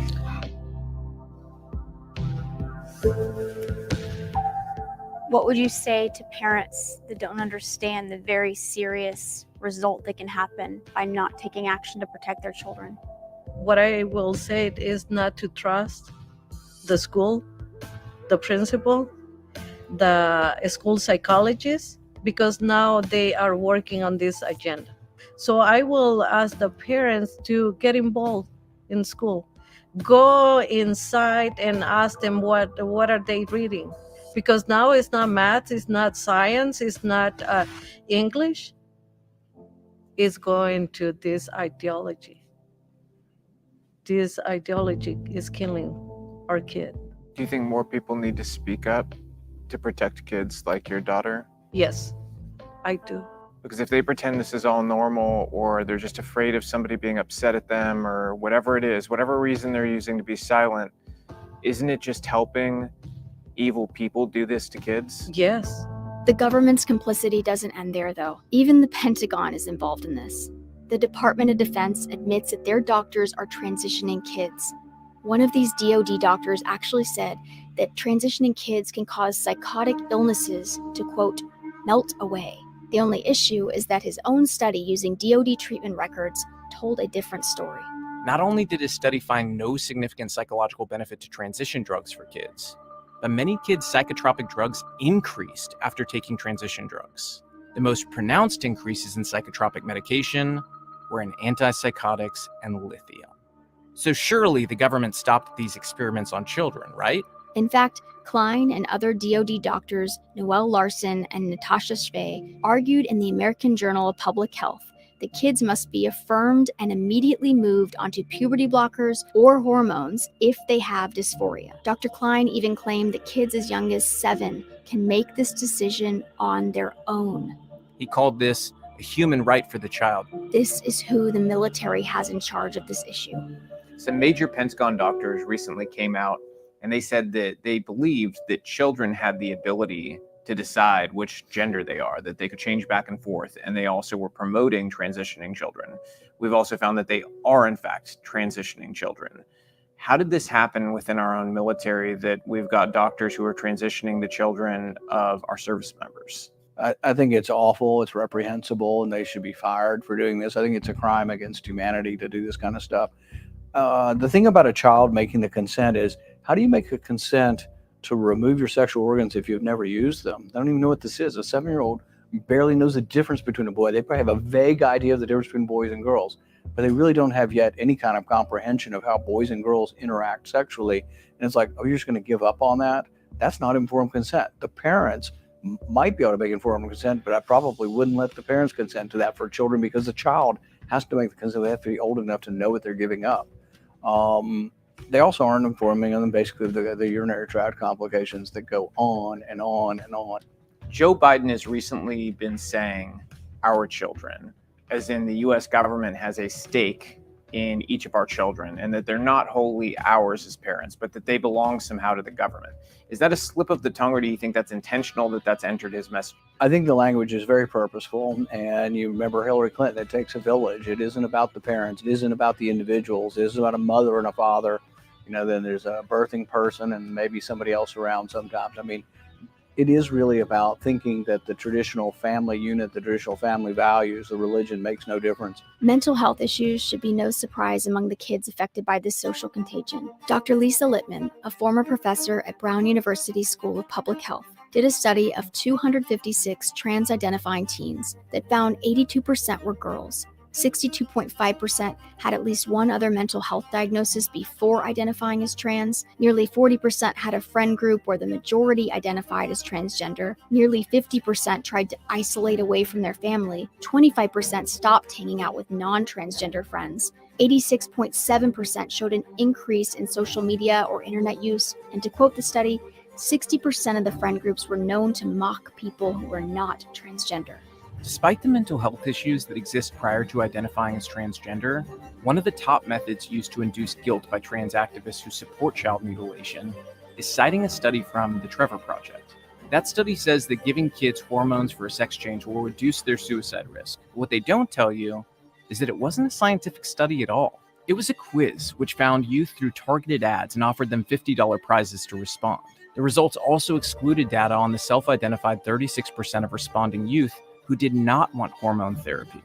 They also used this desecration of science to say that puberty blockers would lower the suicide risk for kids too. I think it's safe to say that pharmaceutical company AbbVie got their money's worth when they donated $50,000 to the Trevor Project, since they make the drug Lupron that's given to kids as a puberty blocker. It's also given to pedophile child rapists to chemically castrate them, but I'm sure they don't want to talk about that. The FDA has never approved these drugs to be used for transitioning. Yet doctors still prescribe it and other so-called gender-affirming cure drugs off-label. This is the very definition of an experiment, and it's being done on America's children. The drug companies AbbVie and Endo were asked by doctors to seek FDA approval for these drugs, but both declined. Many believe they want to avoid safety studies. Why isn't the media hounding these pharmaceutical companies, you might ask? Well, in 2020, pharmaceutical companies accounted for about 75% of the TV ad spend in America. That's why.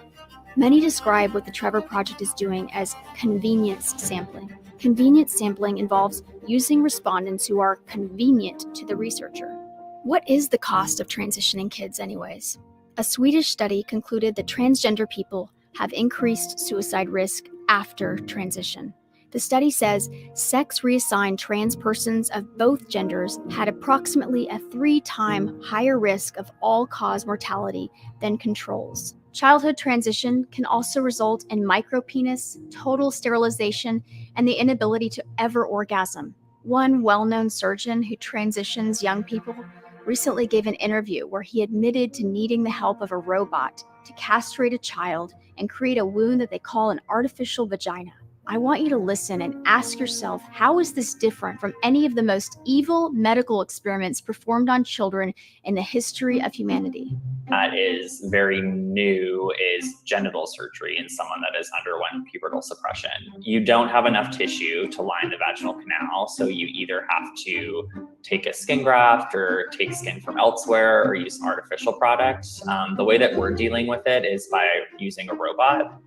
And we're basically performing intra-abdominal components of the surgery. So we're using peritoneum, which is the inner lining of the abdomen, to line most of the vaginal canal.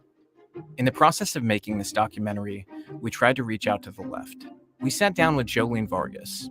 She's a TikTok influencer with over 30 million likes. She practices something called gender creative parenting. Something happened that I didn't expect. She admitted something that stunned us. It was a silent knowing that what's going on online with this transgender social contagion is wrong. Some very sick people are profiting off it. I think there is a big group of people out there who push back against this parenting style, who also push back against, people who are transitioning their children. They'll say, essentially that the internet is creating a social contagion, that kids are on TikTok and they see 1,000 videos of kids who are saying that they're non-binary or whatever it is, and they're just following the trend. And do you think there's any truth to that? You guys' questions. I love them. I will say another big reason why I took my kids offline is because there were a couple accounts who did center their accounts around their children and their children's transitions and things like that.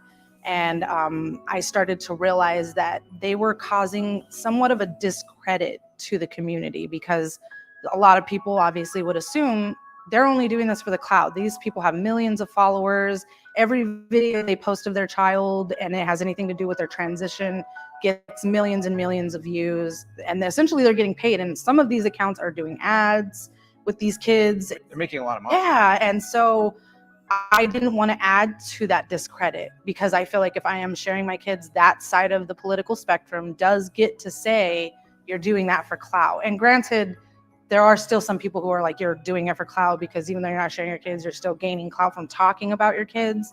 My son, we did film with Disney before the pandemic. But while we were filming, he had like so many rights. Like we had to get a Coogan account, which meant the money would go to him. Most of the money would go to his account.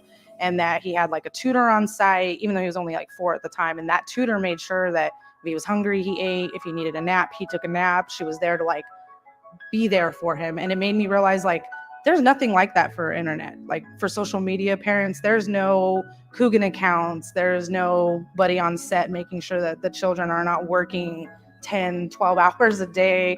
And then you see these parents doing like ads and stuff, and you're just like, that child is making the money. This movement isn't hiding its aims. A drag queen named Little Miss Hot Mess made that clear in an academic paper they wrote explicitly recognizing that pride and drag for kids was meant to be political. The sudden inclusion of kids in pride and attending drag shows has nothing to do with tolerance or acceptance. It's not only about sexualizing them either. It's about creating lifelong left-wing voters. Like other activists, Little Hot Mess ghosted us after scheduling an interview with us. You are such an awesome mom for bringing their kid out to a family-friendly drag show, ladies and gentlemen. Drag queen storytime and drag shows for kids are a political operation at their core meant to divide society, sexualize kids, and destroy the innocence of children. That much seemed clear to us, but we wanted to make sure. So we sat down with a Nashville drag queen named Veronica Electronica. Hello. Hi. How are you? Thank you for joining us. Thanks for having me. I have a question for you guys. What do you guys do when you're not in front of the camera? We're with our family. What are your last names? Starbuck. Okay. Yeah. I'm sorry, I'm going to have to end the interview Why is that?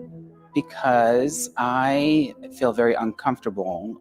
Can I ask the cameras to get turned off for just a second? I just want to have a real conversation. I think that when you start equivocating a live performance like drag, that is not an adult-themed art form. It is not adult content. It's not a 21 and up XXX content. It's not. We're concerned about children's safety and being exposed to sexually explicit adults who want to take off their clothes and grind and gyrate in front of children. Could you at least denounce that? I am unable to. I wasn't going to do this, and this isn't like a thing.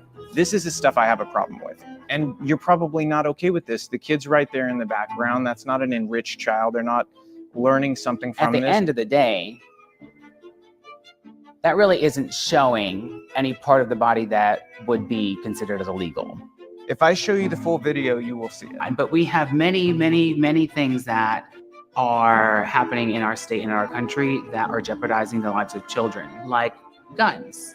You're deflecting the conversation though and not answering the question. And so you cannot denounce behavior that is sexually explicit around children. I'm not saying that. I'm saying I am declining to comment. And even for children. Oh, it's for the kids. I get it. We have laws protecting children. Have you seen any sexually explicit drag shows marketed as all ages for kids that you would denounce or think that are a problem and that you want to distance yourself from? No. You know this is wrong. So that photograph could very easily have been taken at the 50-yard line of the Titans game. I would have the same problem. They don't wear G-strings. Well, only such. but they do. They do. They and wear G-strings and spread their legs in children's faces? Well, they maybe not wear G-strings, but I don't know if that's a G-string. It is. The soundbite of that photograph shows a glimpse of a moment in probably a moving picture. I'm sure that person wasn't spread eagle there for any. Do you want me to pull it up and show you?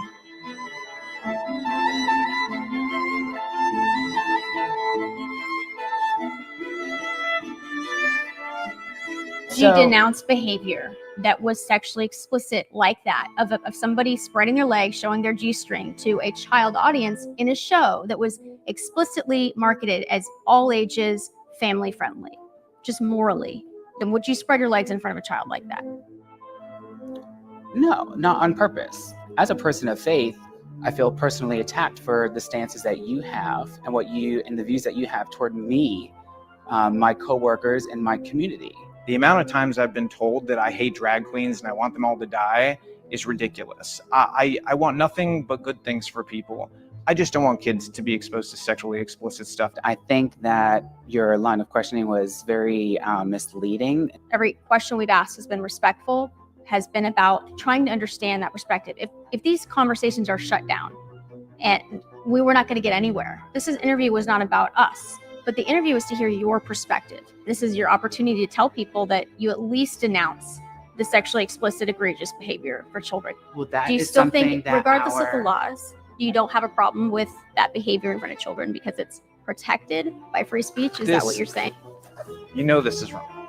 So I feel like, It's just a very simple question. well, I'm just an entertainer. You're a professional drag queen, and that's who we wanted to hear from. I am, but just because I'm a professional drag queen doesn't make me an expert in some of the legal conversations. We that never we're asked you any legal No questions. legal question. Like, So you cannot denounce behavior that is sexually explicit around children. I don't have to. if you want, he can walk you out. It's not the best area. The area. You have a mic on, so we'll describe. I do not have a mic on me. Watch your head. I can see. Have a wonderful afternoon. It's okay.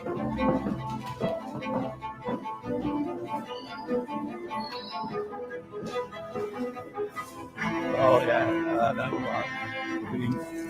Oh, get it.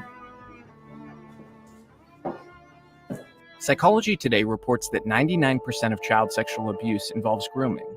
The methods to groom a child include selecting a victim. A pedophile named Jack Reynolds gave what's now a famous interview where he was asked how he selected his victims. How did you get them alone? Grooming. I would check out their family situation.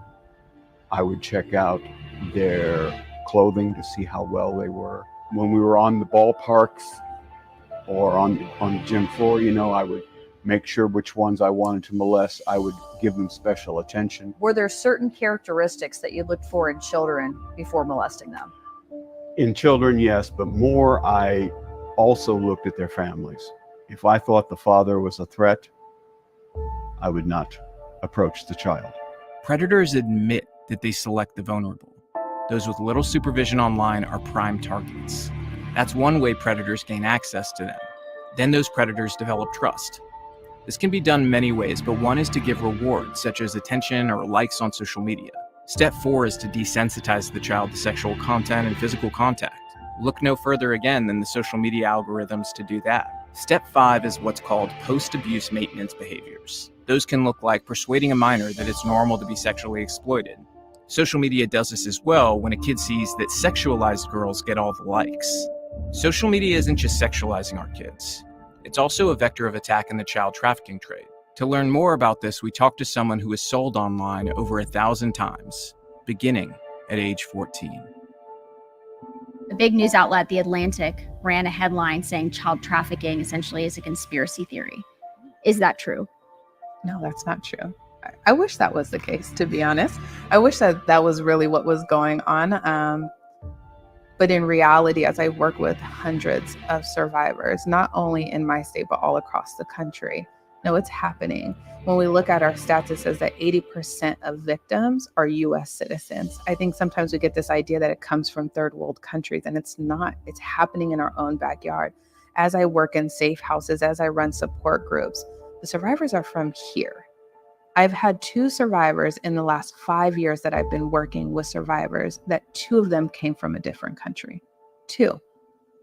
All of the survivors I currently work with are from the United States. When I look at with the idea that it's only happening somewhere else, it's not happening in America.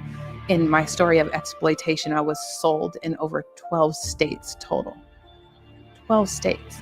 But it wasn't just me. There was a whole trafficking ring. There were other children, 12, 13, 14-year-old. And I think that in some cases, we begin to think that some people believe it's just prostitution. Kids cannot consent to prostitution. Our kids are being trafficked. It's interesting because I think that same thought process is a part of what allowed me to stay in modern day slavery as long as I did, because people didn't think it was happening. So Keelan, as a survivor of child trafficking, Tell us a little bit about the process that yourself and many other kids go through called grooming. Yeah. So the grooming process is very intricate and something that can take either a couple weeks to a couple of years, depending on the type of trafficking. If we're looking at CSEC, which is a commercial sexual exploitation of children, it's going to be maybe a shorter process. But if it's familial trafficking, which is it's happening in the home, it's happening by a guardian, that can take up to a couple of years. So with my grooming process, my trafficker took a couple of months, and I was actually boyfriended into the life of exploitation. And what grooming process really looks like is the perpetrator taking the time to fully understand what are the vulnerabilities. Where can I enter into your life to then manipulate you into the actions that the perpetrators want you to do? When kids are groomed today, where is that happening? Oh, all over. I think that that's the scariest part in the world that we live in. When we look at the grooming process, the easiest way that kids are being groomed right now are on social media and online platforms. I think with COVID, it's kind of increased the nature of kids sitting behind the screen without parental control and guidance, which is a scary place for kids to be. If I told a parent, would you feel comfortable dropping off your kid at a park where you knew there were 3 or 4 pedophiles hanging around the park and just take the chance that nothing's going to happen to them? Every parent would say, absolutely not. That's crazy. But aren't we essentially doing the same thing online? We're just dropping them off with almost no supervision while a bunch of pedophiles hang out around them? Absolutely. I think it would be crazy to think that they're not on there. I think the hard part is, as parents, is sometimes we kind of run away from that idea because it makes us uncomfortable. When I think about my exploitation and starting as being trafficked when I was 14, my buyers knew how old I was, and they purposely purchased me because I was underage. As we listened to Keelan, I was struck by the fact that she was the same age when she was first sold that our oldest daughter is now. It made my heart sink. Who could do this to a child? How could this have been prevented? So I asked her. I watched this video where a pedophile who's in jail was asked, what did you look for in your victims? And what he responded with was honest and kind of jarring. And he said, I looked for the kids who had weak fathers or no fathers at all. Is that what you've seen? Is the kids who are most at risk are the ones with no fathers around or fathers who are weak and are not going to stand up for their child? I think that is definitely a vulnerability. When we look at single parent homes, I was raised in a single parent home. What do dads need to do to step up to make sure that their kids are not those kids who end up vulnerable to online exploitation? Yeah, they have to be a great example of what a real healthy father relationship looks like. I think a lot of times in relationships, we always seek after what we've seen in the home. So if we're in homes that are broken, we often find that in psychology, you continue that cycle in broken relationships over and over again. And so how do you show up for your kids, even if you're not in the same home with the other parent, right? Like sometimes that's just not viable for everybody. Parents go through divorces, but it's still a father's job to show up for their child and be able to sit in those very hard spaces, but have honest conversations. So there's a lack of understanding when it comes to the kind of the structure that a good father brings into that. So when you don't have a parent in the home, what we find a lot of the times is that children are missing it. So if you're not getting in the home, they're going to seek that validation in outside sources. The harm for kids doesn't end with the internet, big pharma, Wall Street, academia, entertainment, or even our own government. The very food that they eat and tap water they drink is cause for concern too. Atrazine's a pesticide that's in much of the tap water kids drink today and the food that they eat. When Berkeley professor of integrative biology Tyrone B. Hayes investigated atrazine, he did an experiment on frogs where he introduced atrazine to the water. The result was that many of the male frogs turned gay and mated with other male frogs. 1 in 10 actually began to produce eggs, and 75% of them were chemically castrated.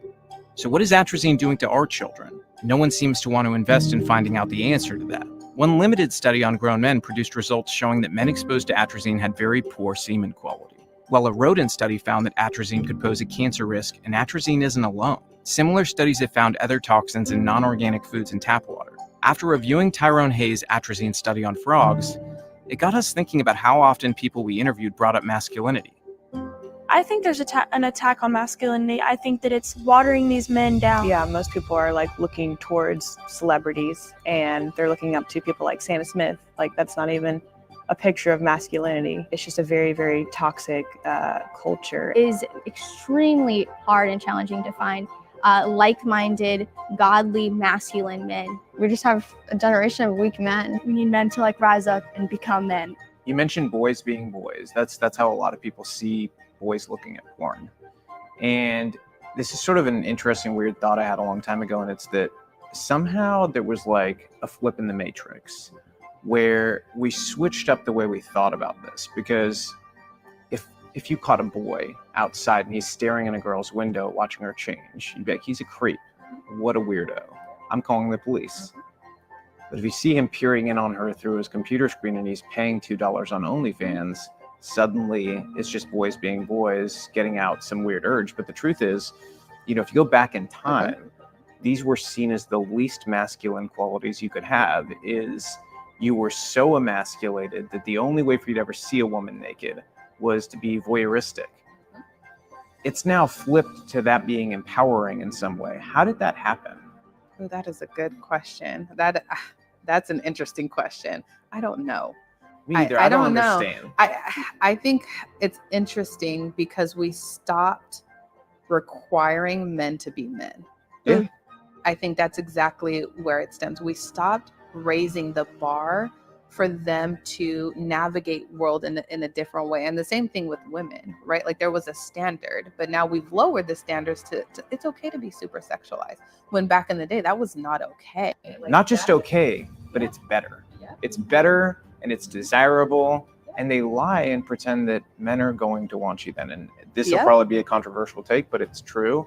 Most men, if they want to get married to a woman, they're not looking for the person who's super sexual. They might go on their page or whatever, but they're actually putting them in a totally different category. And it's not wife category. Mm-hmm. And if we're thinking about the context, yes, there's anomalies. Some people don't want to get married. Some people don't want to have kids. They can do what they want to do. The vast majority of people want to get married and have kids one day. And in that context, we're lying to kids. These kids are crying out to us, aren't they? I mean, do you see that in trafficking survivors you work with? Are they crying out to us to do something and to act like adults, and for men to be men and dads to step up and women to be that nurturing, empathetic voice that's finding out, like, what's going on in your heart? Are you okay? Oh, absolutely. I think that's the one thing that's missing, and that creates the vulnerability in a lot of survivors, is they don't have that. But I do think that it's the men's stance that really will create the difference in our children being trafficked or not, because they will stand in the way of the vulnerability that's happening if they're being exposed to it. We're at this point where it seems like nothing's real that used to be real anymore. And it almost feels like the medical industry and our schools are abusing kids. Am I wrong to think that? Oh, no, I think you're completely right. It almost feels like they're test subjects. I think what's happening is they are doing tests and we're not going to see the effects until about 10 years later, when we're sitting here and we're like, we were completely wrong. But at the expense of who? Like kids. At the expense of our children. Yeah. And that's it. No child should have to go through that. When I think about me in high school, like I was a tomboy. There was nothing in me playing sports and watching video games and playing comics. Like there was nothing in that space that was like, well, maybe you're a boy. Right. Like maybe you should change your gender. Like there was nothing. I didn't have to deal with that. But you're right. Now we've gotten into this narrative of like, well, if you feel that way, then you should change it. Porn is another weapon in this war on children. Lori Petito. Why is it important to have sex ed on Pornhub? Well, it's important to have sex ed everywhere. Are you concerned that having sex ed on Pornhub might, entice minors to come to the site to have access to sex ed? Absolutely not. And when it was created, we never advertised it outside of Pornhub. Was it ever promoted on social media or anywhere else in the news? No, we don't really promote it. Pornhub Sex Ed is here. Today we're going to talk about healthy masturbation habits, the proper way to use a condom, female anatomy. What is normal and what is not for people with a penis? What age should sex ed start for kids? I believe sex ed should start in kindergarten, in the sex education, because like say the word sex, unfortunately, a lot of people think, oh my God, they're going to teach my children how to have sex. Well, I think they think of sex, Do you believe, some of these, schools of thought believe that children are inherently sexual? Is that something that you believe starts at a young age, or at what point do you feel like? Of course, of course. Have you never seen a 18-month-old masturbating? No, I haven't. With the hands on their pants, or little boys, they touch themselves because it feels good. Their penises get hard. All little boys ask, "Hey, look, mommy, my penis is hard." Like, why is my penis hard? Do you think pornography that portrays, child simulation, like with women or men dressed as young children or simulating childlike behaviors, drive the pedophilic behavior and tendencies? No, I don't think so. A Pornhub representative, I think she has a big account, influencer, but also as a spokesperson at Pornhub, that made a comment about having sex with teenagers. Would you even do that?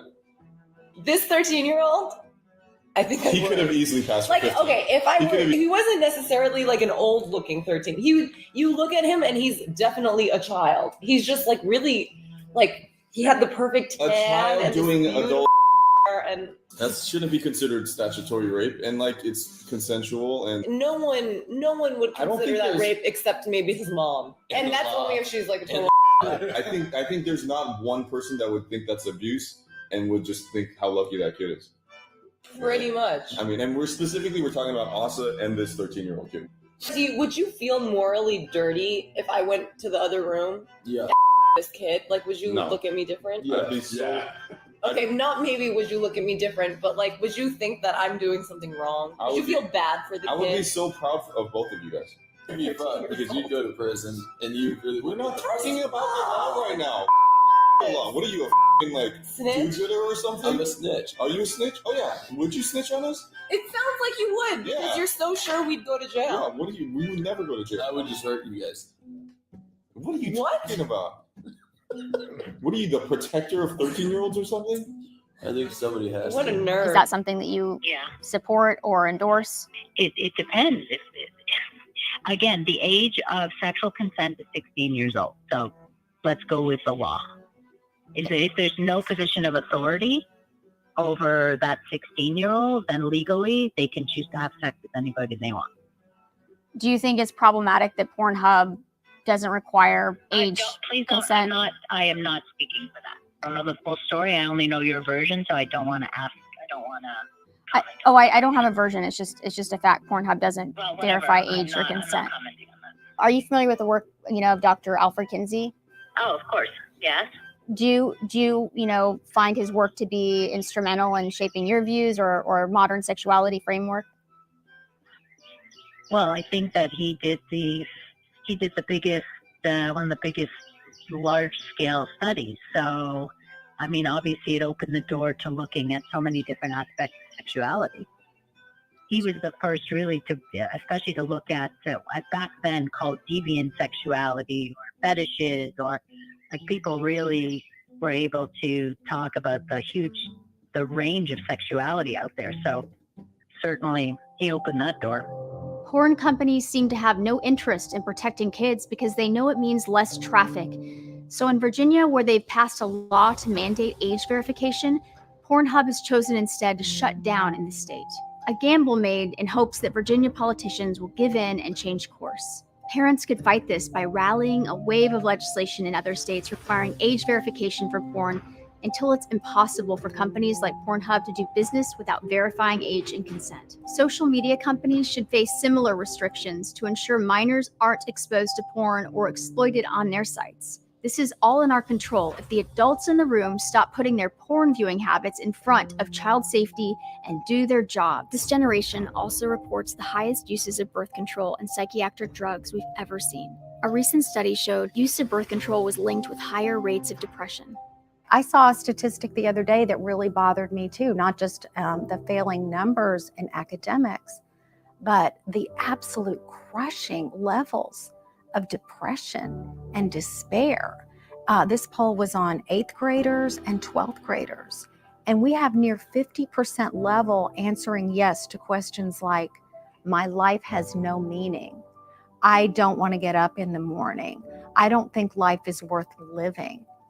This does not bode well for our future in this country. We're taking away all of the things that throughout history have given life meaning: family, faith, a belief in personal achievement, a belief that you could do things and that you matter, and that faith matters and your family matters and that your parents are looking out for the best for you. All of those messages are being taken away.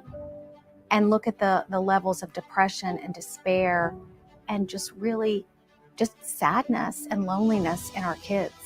We're looking at a generation that is the most faithless we've had in America. They report the highest levels of not believing in God that we've ever seen. Are you afraid that that need to believe in something is being replaced with worshiping wokeness? Yes, absolutely. Several other people have pointed out, especially during COVID, when kids are spending so much time online and the messages that they're getting. And a lot of times the natural feelings that kids have during puberty or tween years where they're uncomfortable in their body or they're feeling lonely or they feel like nobody likes them, they're finding this group online who are telling them, well, that's because you're trans or you're this and your parents don't understand you, but we'll be your family now.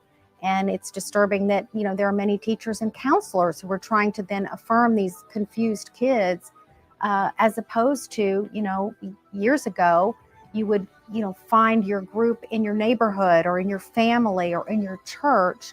Now they're being told that the answer to these feelings is to somehow be medicalized for a lifetime. These kids probably aren't being told that once you go down that path, you're a medical patient for an entire lifetime. And the you're a slave alternative- to big pharma. Yeah, the alternative is being a slave to big pharma in a different direction, being put on, antidepressants at a super young age instead of dealing with whatever the problem is, and maybe there's an argument that some kids may need some sort of pharmaceutical intervention in some rare cases and stuff. But I think most of the problems people in my generation, your generation, dealt with, if you were sad or something like that, these were dealt with in real life. You didn't pop a pill to fix it. It was, human interaction. It was going outside. It was changing your environment, exercising, all types of different things to try to deal with the problem first before you jump to that. And it seems like we're putting kids on these tracks that all end with either, big pharma or some sort of woke endeavor that's supposed to push them, in the direction of leftism. If we look at, cultural Marxism or socialism throughout history, it always ends in authoritarianism. It always ends, as you know, from Cuba, bloodshed, China, under Mao, Pol Pot, Russia. Once you sort of break down the family unit and you break down the things that make life meaningful, like traditions and like values and faith, that it becomes very easy for governments to take over. They also report the highest levels of depression, mental health issues, and lack of faith in God that we've ever seen. It's never been clearer that this generation desperately needs God, something to believe in, and an aspirational goal for their life. Some might bristle at calling this a war on children, but let's go through a checklist. In wars, there's propaganda, and I don't think anybody can argue that propaganda isn't being used. There's weapons used to mutilate people. Look no further than the images of surgeries being done on kids today to confirm that that's happening. Wars have soldiers willing to kidnap, maim, and destroy for their ideology. And wars have victims. We have to use our voices, use our levers of power, take risks, set boundaries, be willing to be unpopular or called a prude, embrace family and traditionalism, embrace the olds that the modern red guard of wokeness wants you to reject. Embrace the outdoors and human connection. Embrace monogamy and marriage. Embrace being your child's leader, not their best friend. Your kids need you, and so do kids who don't have anyone fighting for them, because there's one thing about this war on children that we haven't discussed. Wars have winners and losers. If evil wins, then all of our kids lose. The question we face now is whether good or evil will win this war. Who wins is up to us. It's up to every one of you. Will we make changes to save our own children? Will we wake up friends and families to do the same? Will we return to a time where adults did their greatest duty of protecting childhood innocence? Will we begin to truly hold predators accountable with long prison sentences or the death penalty instead of slaps on the wrist? Will we rise to the occasion or be a footnote in history where the winning side of evil laughs about our naive silence as they indoctrinated our kids? The choice is ours. We can choose to be warriors for children or bury our heads as the next generation is influenced by people who hate our values, hate our faith, and hate the foundations of our country. We choose to raise warrior children and to be warriors for children. What do you choose?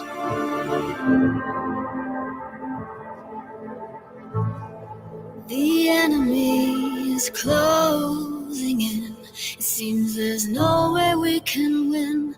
A generation lost and drowning in our sin.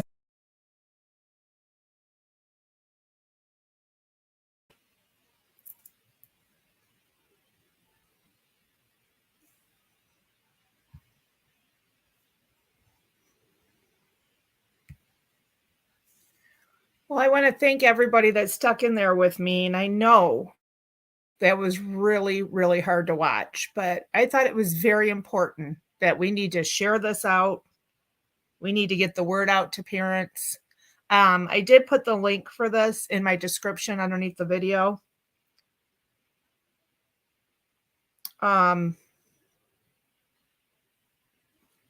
was in shock on some of it, you guys. I got to be honest, but we're going to see a lot worse than this come out.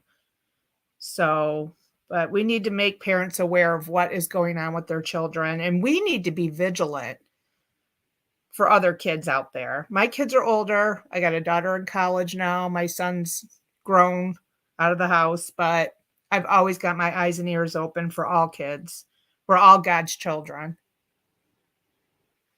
And we need God to come back now because this is pure evil. So glad you guys all joined me tonight. I think I'm going to go ahead and play us out with the song I played us in with, you guys. And anybody wants to head over to Mountain Man at 9:45. I think he's going live tonight. Let me drop his link for him. You guys want to tune in to Mountain Man? He's always got something good.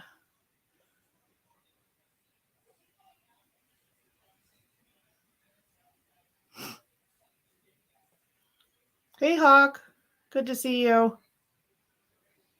Who else did I miss that came on?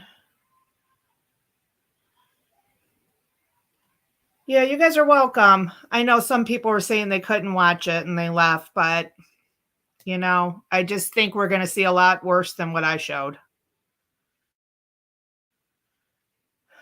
So, all right, you guys. Well, thanks for everyone for coming tonight. And I appreciate you all joining me and sticking in there with me. And I'm going to play us out here. So you guys all have a great night. And I don't know when I'll be live again. I haven't been live in a long time, but we'll see y'all soon. Take care and God bless everyone. I speak the name of Jesus over you.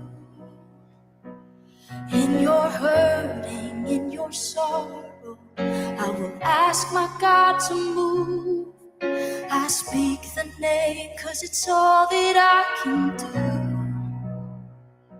In desperation, I'll seek heaven and pray this for you. I pray for your healing, that circumstances would change.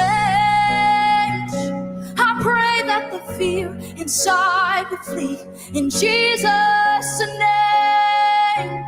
I pray that a breakthrough would happen today. I pray miracles over your life in Jesus' name, in Jesus' name.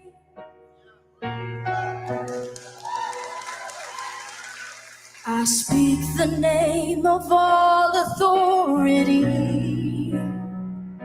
declaring blessings, every promise He is faithful to keep. I speak the name no grave could ever hold. He is greater, He is stronger, He's the God of possible. I pray for your healing, that circumstances would change. I pray that the fear inside would flee in Jesus' name. I pray that a breakthrough would happen today. I pray miracles over your life in Jesus' name, in Jesus' name. Oh, come believe it, come receive it. Oh, the power of His Spirit is now forever yours. Come believe it, come receive it. In the mighty name of Jesus, all things are possible. I pray for your healing, that circumstances will change. I pray that the fear inside would flee in Jesus' name. I pray that a breakthrough would happen today. I pray miracles over your life in Jesus' name. I pray for revival, a restoration of faith. I pray that the dead would come alive in Jesus' name.